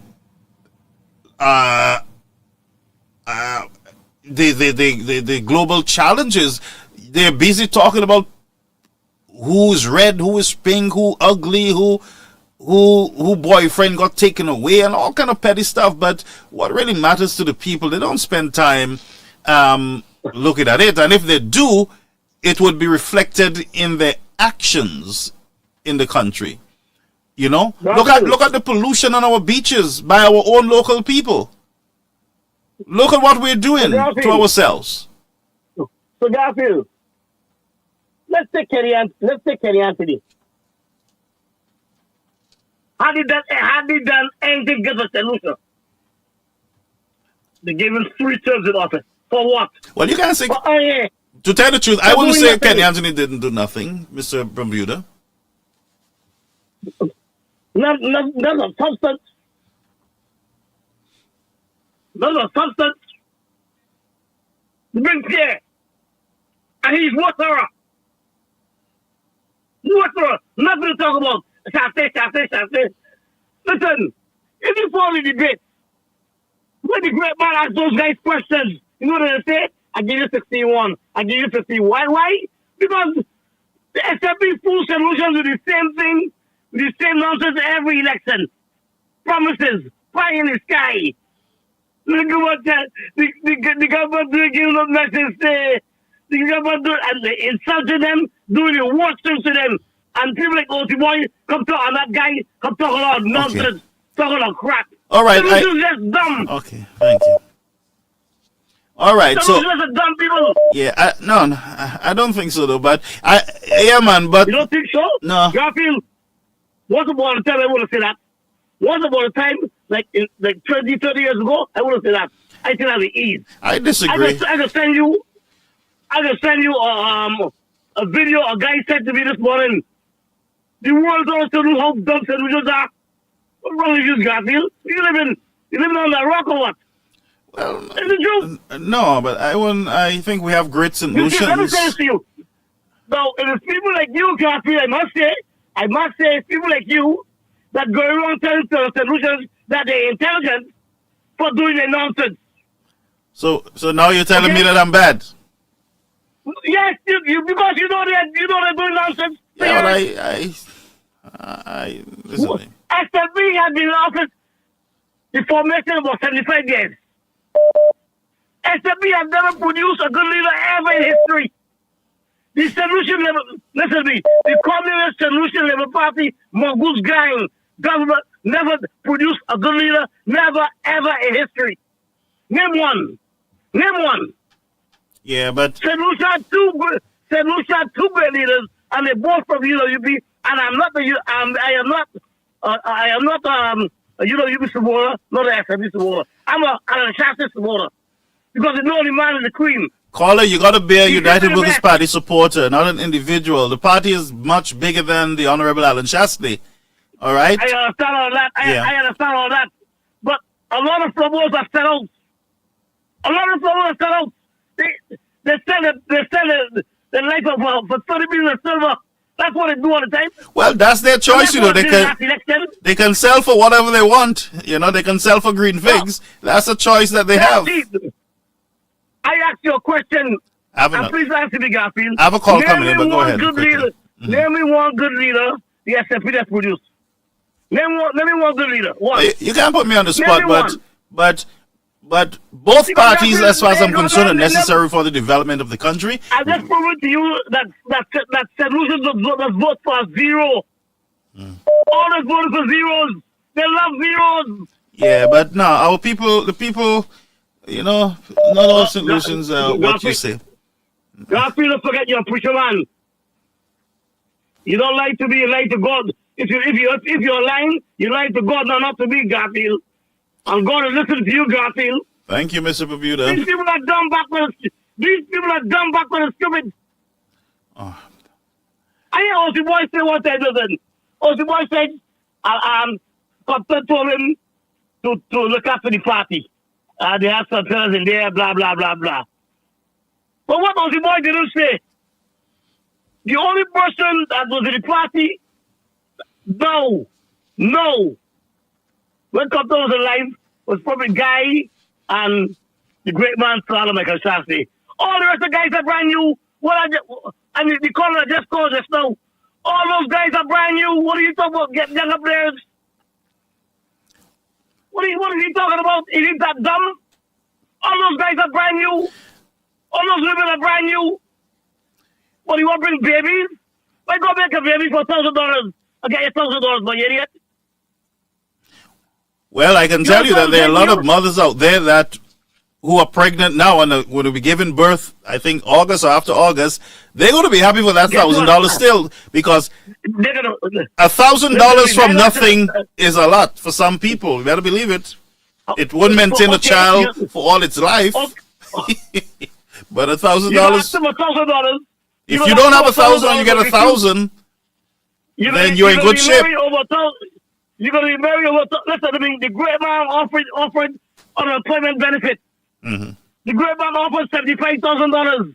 The great man offered paying your gas, you help your light bill, your gas, and what else? So, You name it. Mr. Bermuda, You no name matter what you say, if I was a woman and I was in St. Lucia and I'm pregnant now, I'll be the happiest mother. That's an extra $1,000 I'm getting. I would rub my belly with coconut oil and smile straight to the bank for my $1,000. Even those 2 Pampers I get and a tin of carnation, I happy. $1,000 from nothing is something. Listen, okay, I hear you. Listen. What do you hear me? It's the truth. Yeah, it's coming with this African ideology. Uh-huh. Keep the people poor, and we stay rich. We just rule them for single. That's what Pierre is doing there. Pierre, the Mongoose gang is communist. I've been ranking about that since they got in power. I saw it for the first 3 months. Those guys are communists. Now they tell those guys, oh, I cannot drop the price of gas. I cannot drop the price of gas because if I drop the price of gas, y'all will not spend the money right. Do you believe that? That's what the Prime Minister said to Solutions. I could not drop the price of gas because if I did, y'all will not spend the money right. But I have to. But Bishop Abuda, what I would say to people too is that elections do have consequence. The party that wins get to implement their policies, and the party that loses gets to stay in opposition and help with the checks and balances of the country. But elections do have consequences. Let me show you another thing. I'm not like you. I'm not like people before you. Certain journalists, right? Mm-hmm. Or talk shows. The SFP do not go there. The SFP do not answer questions. They don't answer questions. Flabo is the only one. Whether Flabo is in opposition or in government, they answer all the questions. SFP ain't gonna do nothing. But I have a caller holding though. SFP ain't gonna... Huh? I have a caller holding. No, I saw my friends asking me if I'm for real, Mr. Barbuda. It is true, Reverend. Let's just... Put out the Bank America. Let's just... Put out the Bank America. Most solutions are dumb, backward, and stupid, okay? Mr. Barbuda, goodbye. Thank you. I gotta go. Good. Thank you. Mm-hmm. Okay, so what I'm saying, and those who are calling can continue to call. The lines was a little jammed there. But understand what I'm saying, folks. Just take away the party colors for a while. And I will not go because a prime minister asks me, say to me, I'm giving you $1,000 if you have a baby by August or whatever it is. I'm giving you $1,000. I'm not stupid enough to go and say I'm getting pregnant because of $1,000. That would be the most. And if any woman does that in the country, Mr. Barbuda would be right. Because if you are not prepared for a child, you don't have proper housing for that child, you don't have the support for that child after that $1,000 is done, you cannot afford milk, Pampers. It's just a little boyfriend you have, and he's not regular. He's not even working. He's on the block sitting down. And you go out there and say, well, the prime minister's give me $1,000, so I go in for my $1,000, I get him pregnant. That would be careless. Because a number of things you're doing, you're bringing a child in the world that you can't take care of, that is going to be on the same government system. The same ministers, you'll be running behind them for another $1,000 ever so often. That child would have a problem with school books and all. Reverend, if you cannot afford a child, let the country go through what it's going through and stop. If you cannot afford a child. And I know that a whole lot of people who don't think right, you know. There's a whole set of people in the nation who does not think right. All they hear about is money. And that's what I'm saying. There's a lot of crazy people. And maybe I should not use the term crazy people. A lot of individuals who don't reason. It is all about a $5. Give me a $5. And this is reflected in a lot of the attitude and what we see, the actions of our people.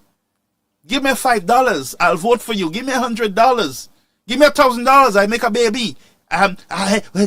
Temporary stuff. A 1 week $500. A 1 week $1,000. And they do not think down the road. They do not think long term. That's why a lot of people don't have a house for themselves. That's why a lot of St. Lucians don't have lands. That's why a lot of people are just behind with their education. They're just behind on business, on everything, because it's always a temporary fix. It's always a temporary, something temporary. It is true. So if a St. Lucian woman is not using her brain and she goes out there, exposes herself to all sorts of sexual transmitted disease with a guy who is not even committed to her, and all she has at the top of her mind or the front of her mind is $1,000, then what are we? Who are we really? That would be the question. Who are we as a nation?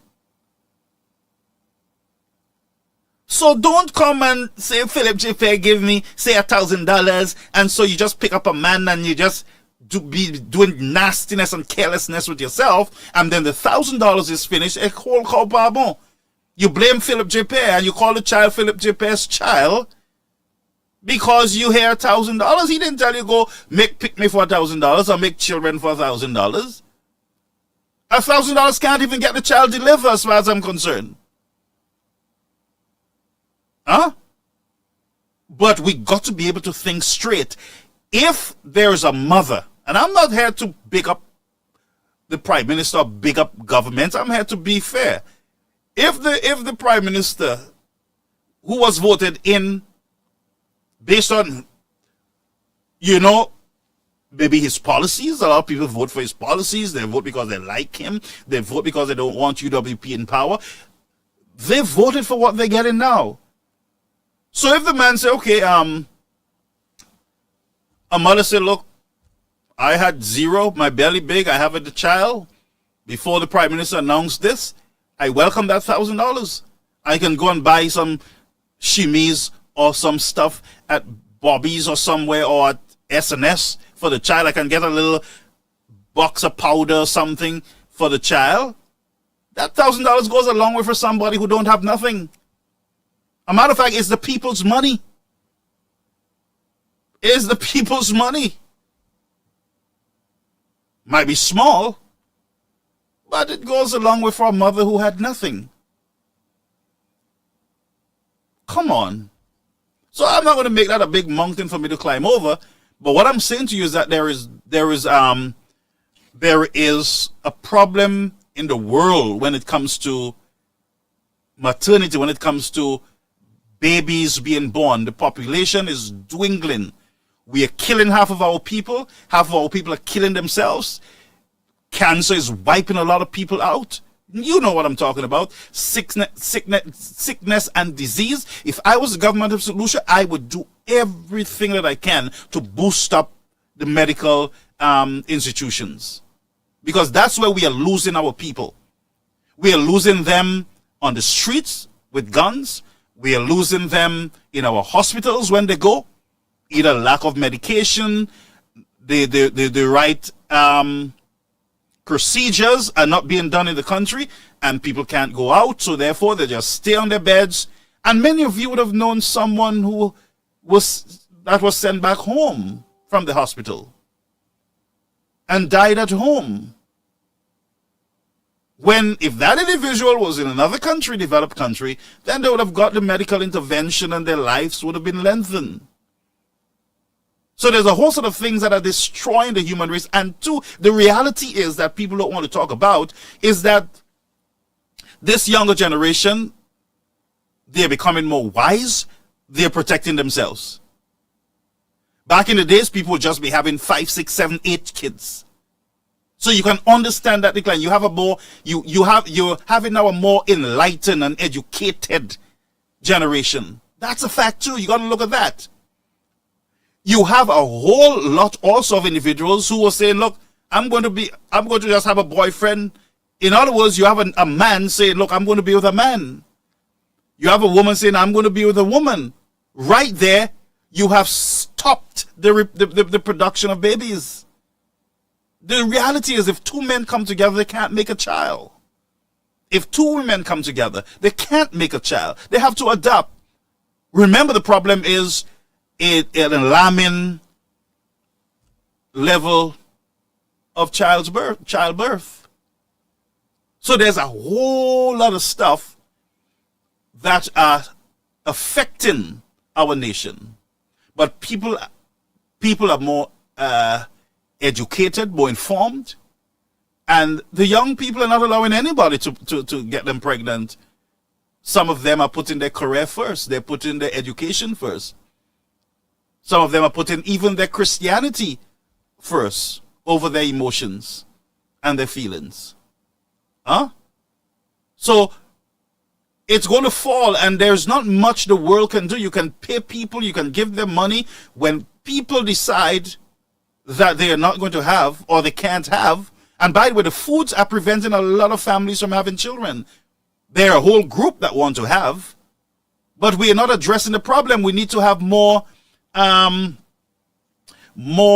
medical intervention for families who want to have kids and cannot have.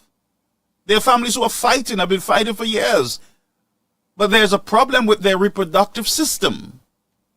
And Mr. McDowell at NBC, his medication or drinks for the men, whatever you call them, can't help.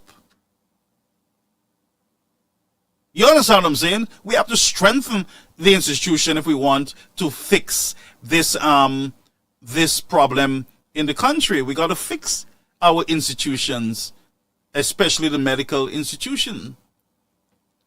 But I would not encourage any woman under the sound of my voice to go and have child because the government say we having a problem, or to say that you will get $1,000. That would be the most ignorant thing that you would have done, decision that you would make in your life.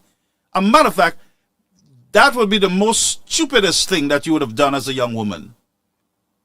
And women, you got to guard yourself even further now, because there are a whole lot of men out there who are hearing this and would want to go and play superheroes. Go and help out the government with a thing. Go and help out. And it's not. And when you check yourself, it's not enough for you. They abandon the child after a while. You don't see them after, because they're helping out the country. Is that true? Of course it's true.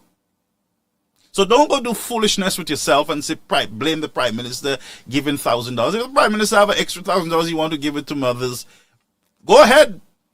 It's better with the people. The money's better in their pockets. Give it to them. You know? It goes around.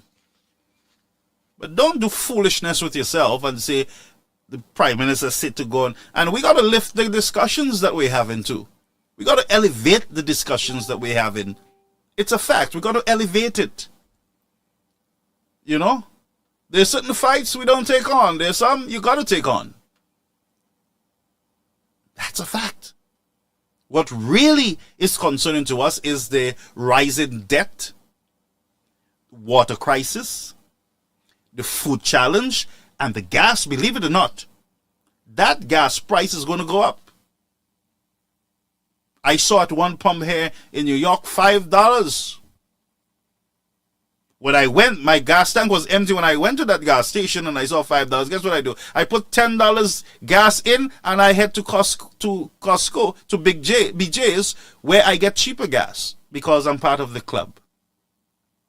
You don't have those options.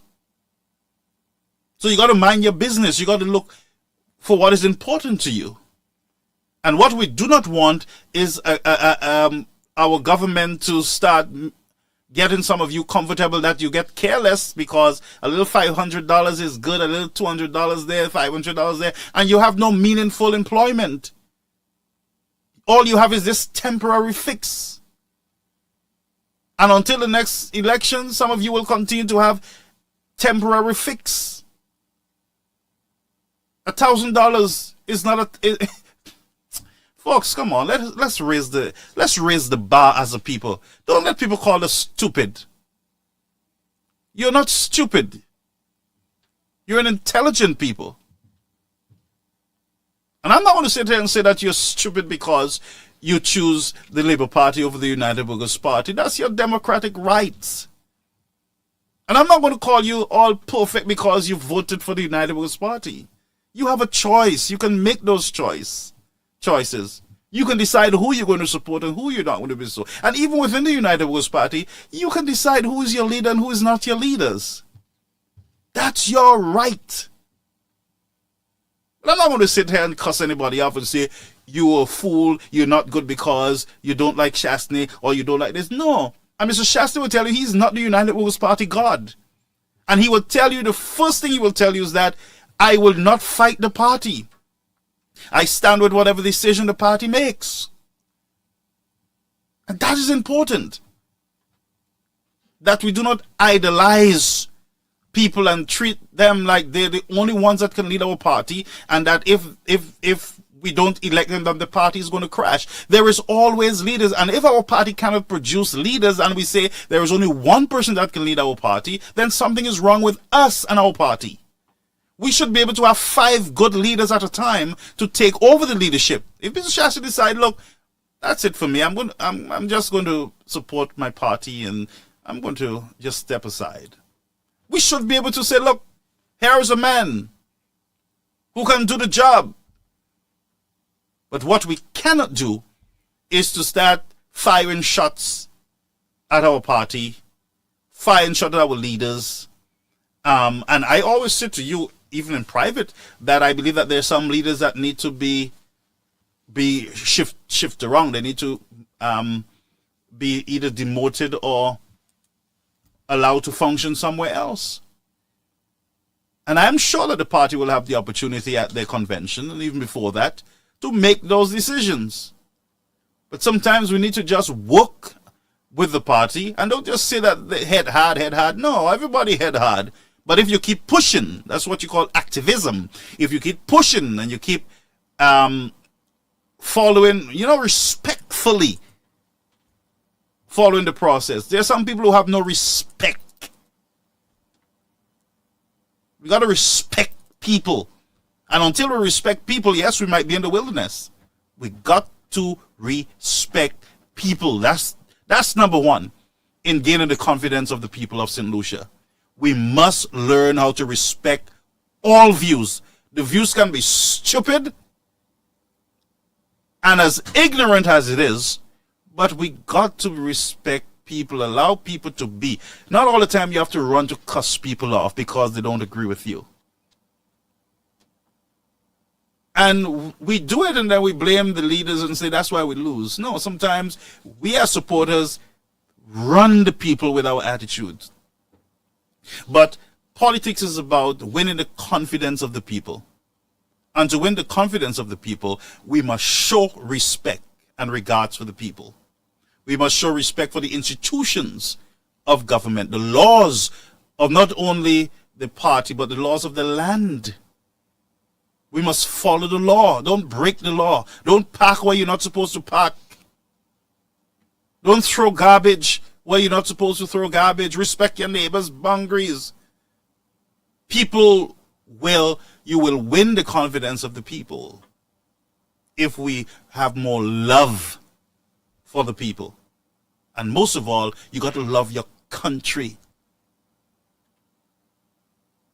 If you love your country, you're not going to want anything bad to happen to it. You're not going to want it to burn down. You're not going to want, you're not going to be cutting the trees by the river and just putting your house anywhere and everywhere, vike. You don't want to be glittering. Some of you just throwing garbage. This is nastiness. You got to take pride in who you are and stop being stupid. It is stupidness when you just littering and just disrespecting people. So we got to grow. We got to grow. And if you ask me, I think that the United Workers' Party is still my party of choice. And it can shake how it wants. I can tell you that my voice will be right where it needs to be in the process. What you will not have me to do is to be out there, saying this must go, that must go. No, I know where to say it and how to say it. There's something that you call manners, etiquette, protocols, time and place. I said, Lucia, meet you in casual and cuss you in front of the church. They cuss you anywhere. No time and place. And that's the problem I'm saying. We have to have a more disciplined society. We have to develop a more disciplined society with self-control and respect for law and order. All the killing you see and suffering all over the place, we got to teach our people to respect people and to respect people's property and respect people's opinion and agree to disagree. And I am seeing something in the House and the Senate that is happening. I'm seeing a softening. I'm seeing people talking sometimes to each other. I'm looking very closely. The House and the Senate have caused some serious damage to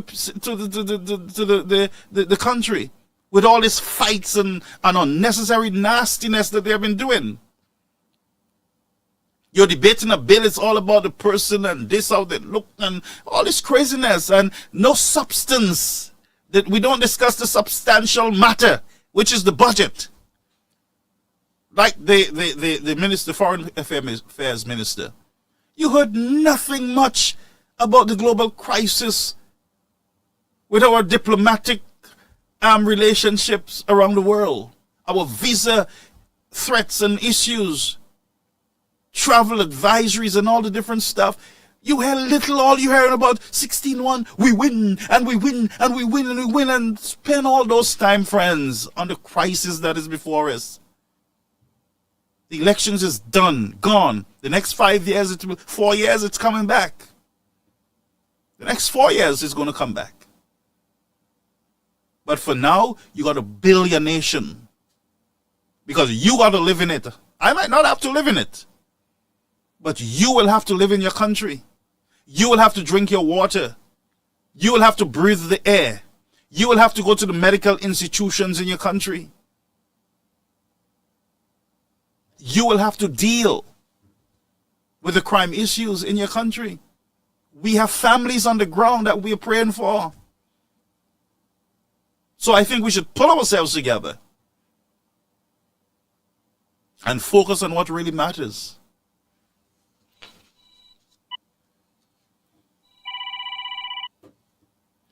Calling you on the air, Caribbean American News Media Platform.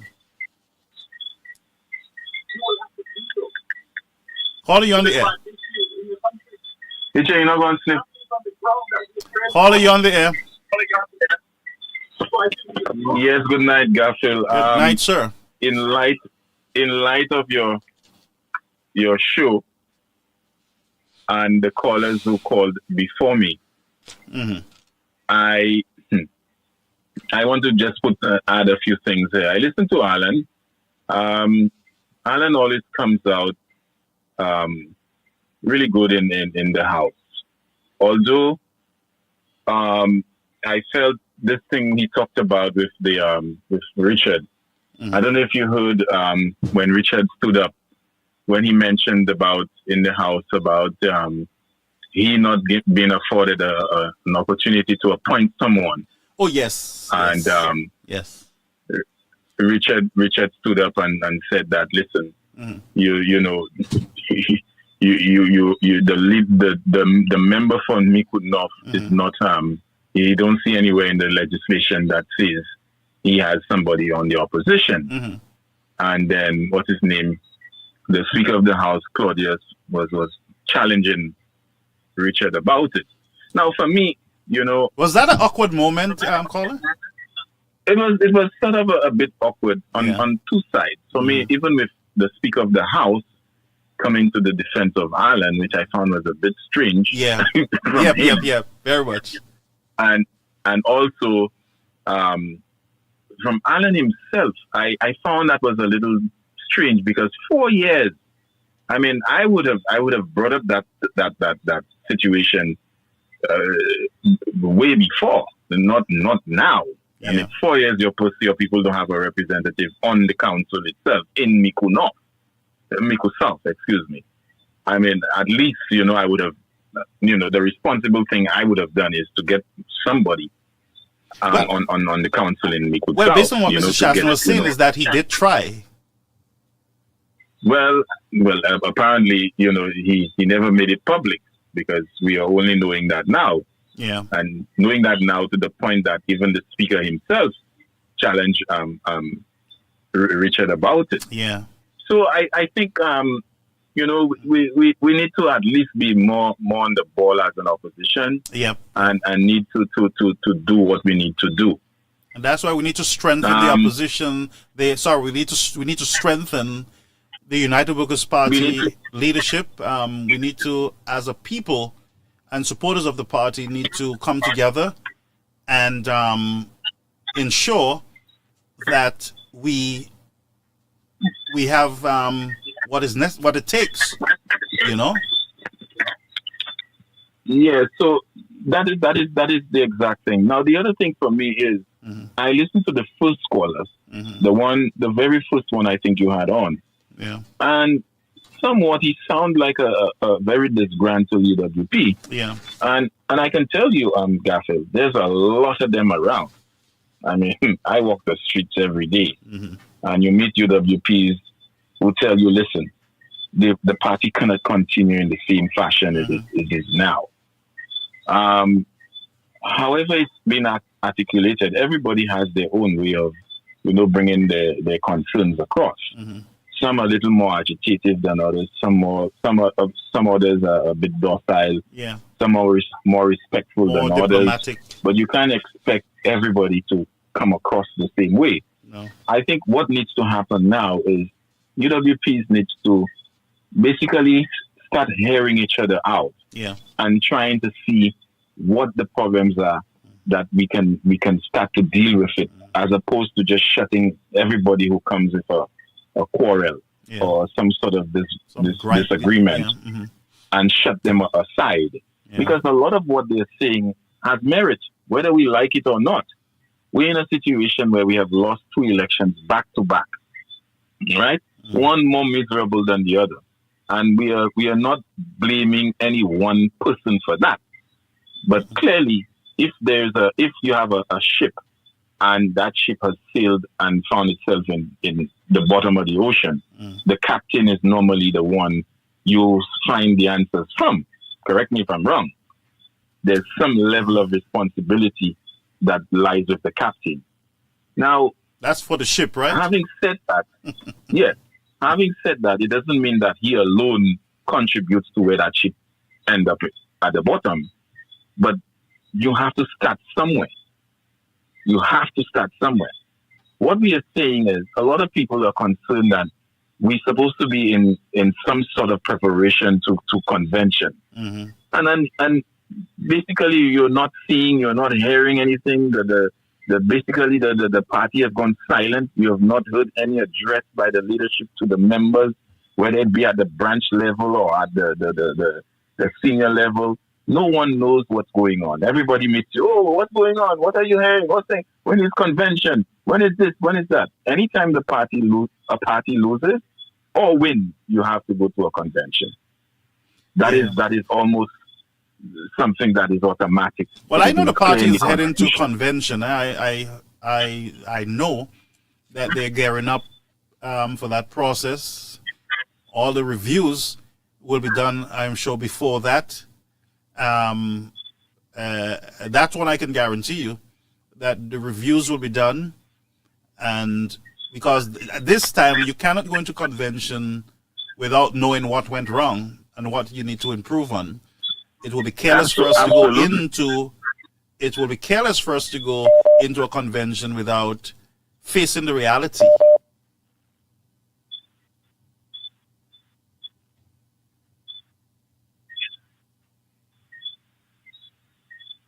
Absolutely. The thing is, a lot of people, because of the situation at hand, a lot of people want to know where the party is heading, what direction it's going. Even some of the candidates who ran the last election, they themselves are pretty much no wiser than any of the supporters themselves. So you can't have a party in limbo for too long, or in some sort of wait and see mode. Well, some of these discussions are more internal, I call it, and I get very uncomfortable sometimes in having it in public, but I can guarantee the supporters of the United Workers' Party that the party is going to regroup and come back. But what I would agitate for privately is a full review of the operations of the United Workers' Party, and that we go into the convention with the facts, knowing what needs to be done, and without any games or any child's play, of course. Well, I think that's what most of us would like to see. Yeah. And in the interest of unity, let us make sure it's a transparent one, and it's one that people can be proud of at the end of the day. Yep. Because I want to see all people on board. Let's see what happens. Yeah, I want to see all people on board, all people involved. I think we need to bring more people on board. We need to stop cursing people out and start talking to people, start listening a little more, so that we can have a stronger union. Needs to be done. Yeah. you need to hear the grievances. You need to hear what You people need to. saying. Sometimes You it's need people to hear uncomfortable, it. but you Sometimes need it to may hear not it. be nice. But not in public. I Yeah, don't think we should it be. may not be something you want to hear, but Yeah. you need to at least hear it out. You But not might in learn public. I something don't out think of we it. need to hear that in public. No, public. I don't think public is the best As place. far as I'm concerned, at this time. yeah, we should deal with our gripes internally, and we can Absolutely. shout, we can shout, we for it. can. But we got to respect people. We got to speak the truth, and we got to stand with righteousness, and we'll be okay. Absolutely. But I believe the dust will settle. Yeah. We have been down that road before. We've been there before, down that yeah. road in 97. True. And it is not something new to UWP. No, we'll But get it's over how it. we deal with it. Yeah, How we deal with it. We must be tolerant. we got to. We must be tolerant of contrary opinions Yeah. because that's what makes democracy healthy. And I think this is the moment in time for us to really face the reality of our party and see what needs to be done. Yeah, this is the time. We can't play with this Absolutely. one. Yeah. Absolutely. All right. Well, caller. I think I've said enough. Yeah, on too appreciate it. much Thanks already. for calling, though. And you know, I just recognized the you take care and voice, have you a know. good night. I'm sure you know the voice, but I won't tell you who. I know, I thank don't you. want you to say who either. All right. Okay. All right, my friend. Take care. Yeah, man, you take care. All right, brother. Yeah. All right. Okay. All righty. Yes, my friends. Now, there's a caller that was calling in all the time. Let me just take this call and then we'll go. All right. Here the call is coming back in. Yes. So the call is coming in. Caller, you're on the air. Sorry about the delay. Good night, Brother Garfield. Yes, sir. Hello? Yes, you're loud and clear. Hello, are you hearing me there, Brother Garfield? Loud and clear. Yes, sir. Yep. Brother Garfield, I'll start off by saying this. The United Workers' Party, for me, in my opinion, had never lost the last general elections. And, you know, the winners will always decide, the victors always decide the history. And in what happened, it was, I could say we was maybe not forceful enough to see where the cracks is and whatnot and whatnot. Those guys run a robust campaign. And, you know, they will go all out. And, you know, one thing again, the Labour parties across the OACS and Caribbean has come alliances. In other ways, they help each other. In other ways, they bail each other. In other ways, they have the same agenda across the Caribbean. If you go to Dominica, you'll hear they talking the same. You go to St. Kitts and Nevis with Gaston Brown. You go to Barbados, you get Mia Motley. Yeah. When they won the election, I told people from Trinidad to St. Vincent, St. Lucia was the stopping point because it was a yellow wave running across the Caribbean. You can see in Jamaica. Jamaica is our allies with that Jamaican guy there. Yeah. That's the Prime Minister. He won that election. Trinidad and Tobago, we won there, down there, St. Vincent. So the Labour Party came together and said, hey, we have to make it stop in St. Lucia, because if they didn't stop in St. Lucia, then Barbados would have fallen, St. Kitts and Nevis would have fallen, all those would have turned yellow or conservatives. My point is, I would have done the same thing too if I was on the other side, huh? That's basically what happened. It was a strategic move where they figured out they're losing ground. When they lost St. Vincent, they figured out they're losing ground. Don't forget, Roosevelt and Philip J. Pierre went to St. Vincent and speak to that guy down there in St. Vincent before he lost, you know, and they told him to Dr. Friday? Yes. Yeah. Not Friday. They didn't go to talk to Friday. They went to talk to the ally that lost the election. Yes, Ralph Gonsalves, yeah. Exactly. But Ralph is putting up a big fight in St. Vincent, you know. Ralph is a big time. I'm telling you, Ralph is an activist. Ralph knows how to bring people together in opposition. Trust me. Now, that is what I'm getting at. Yes. It is not Ralph only. Yeah. Don't forget, they have the Philip JPS there, they have the Motleys there. Those guys are sending resources. What's her name? Kamala Harris, Bissard said that in Trinidad. Yeah, she did. Those guys are taking the most strategic guys in the Labour parties from Barbados, then Dominic, and they're sending them down in St. Vincent to help Ralph, to help their comrade. That is what it's about. So what I'm getting at is that when we UWP is in opposition, you understand, we can reach out. We do not have to reach the party. Do not have to reach out. A fund where conservative people donated to that fund. That's what it's about. Yeah. So we have those governments down there, those friendly governments from Jamaica to the US with Donald Trump and all. I'm not saying those people are conservatives. Those guys from their allies, we help each other. Because you see, when we lost the election, let's say, for example, in Shrewsbury we had, let's say, 1,000 votes. When we lost those elections, those people that voted, 1,000 people that voted, and those people that left their work to come and run the campaign and all those different things, we lost the election. You know, it's just like we just been thrown under the bus.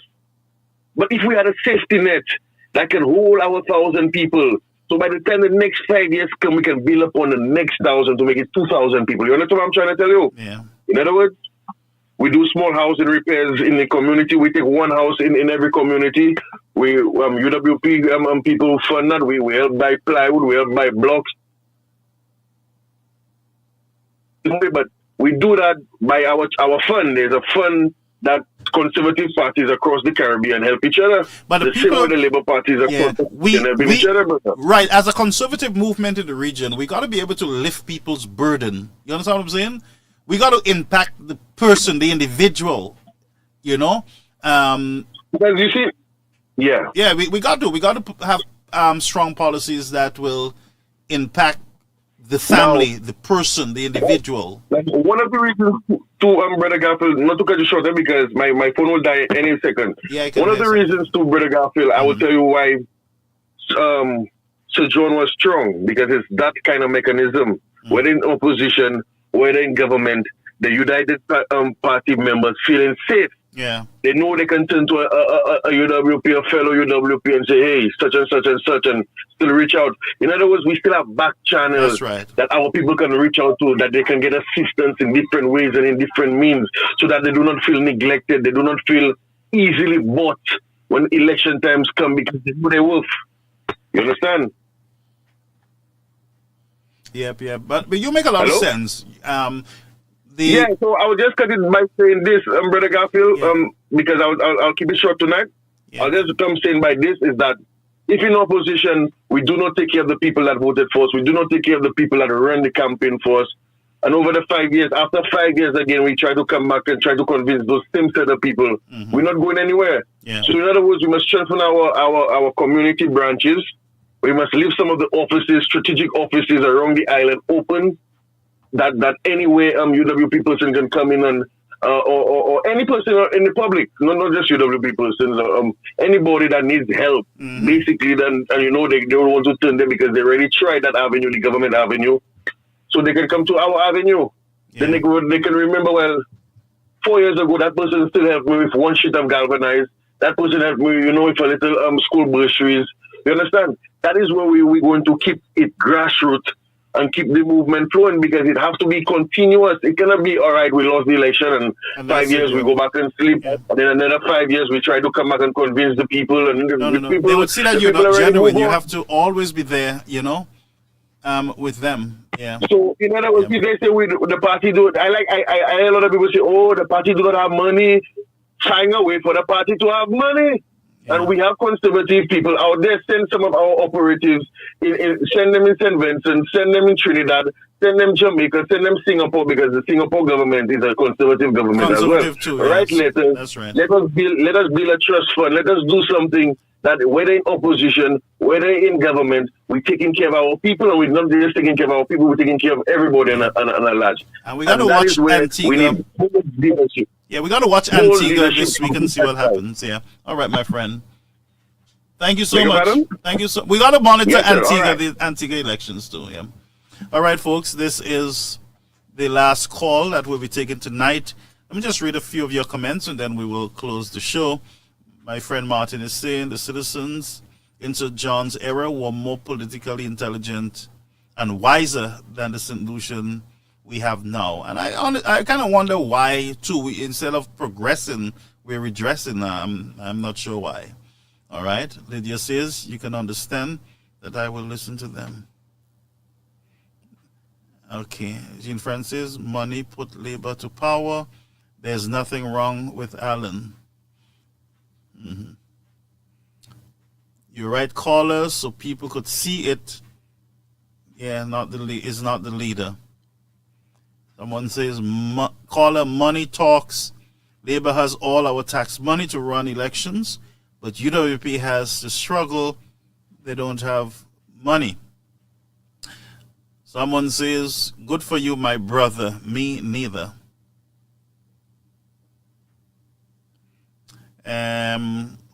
Another one, I don't follow them. Okay. Someone says they had the CIP monies to pay people. Let's see here.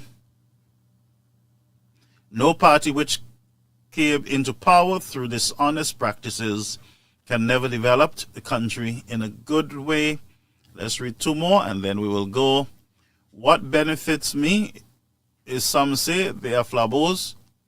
What baffles me is some say they're flabos, but every day their TV is on NBC getting brainwashed with nonsense.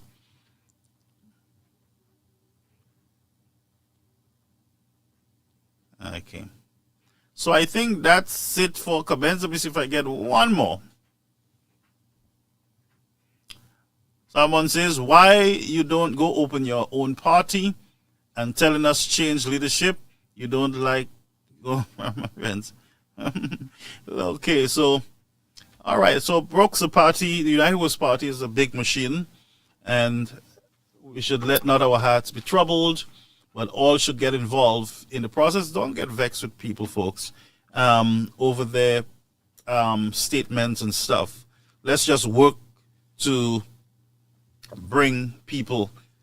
All right, let's work to bring people. We have young people that we need to convince that we have vision, we have a plan that, you know, they can buy into. So, folks, this has been another Caribbean American News. Those of you on YouTube, I do apologize. I did not read your comments. The side of the screen that shows the comment is not up, but I can see you, our YouTube viewers. Again, thank you so much for being part of the experience. Remember, folks, I'm just a volunteer here, and I put this time together for this show every Tuesday.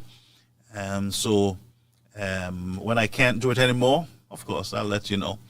But I honestly just want to be fair, to be truthful, and to stand on the side of righteousness, and not, I don't like to disrespect anyone. I don't like to call people out of their names. I don't want to do that. So, folks, I want you to just be good. Life is short. Can be here today and gone tomorrow. All right?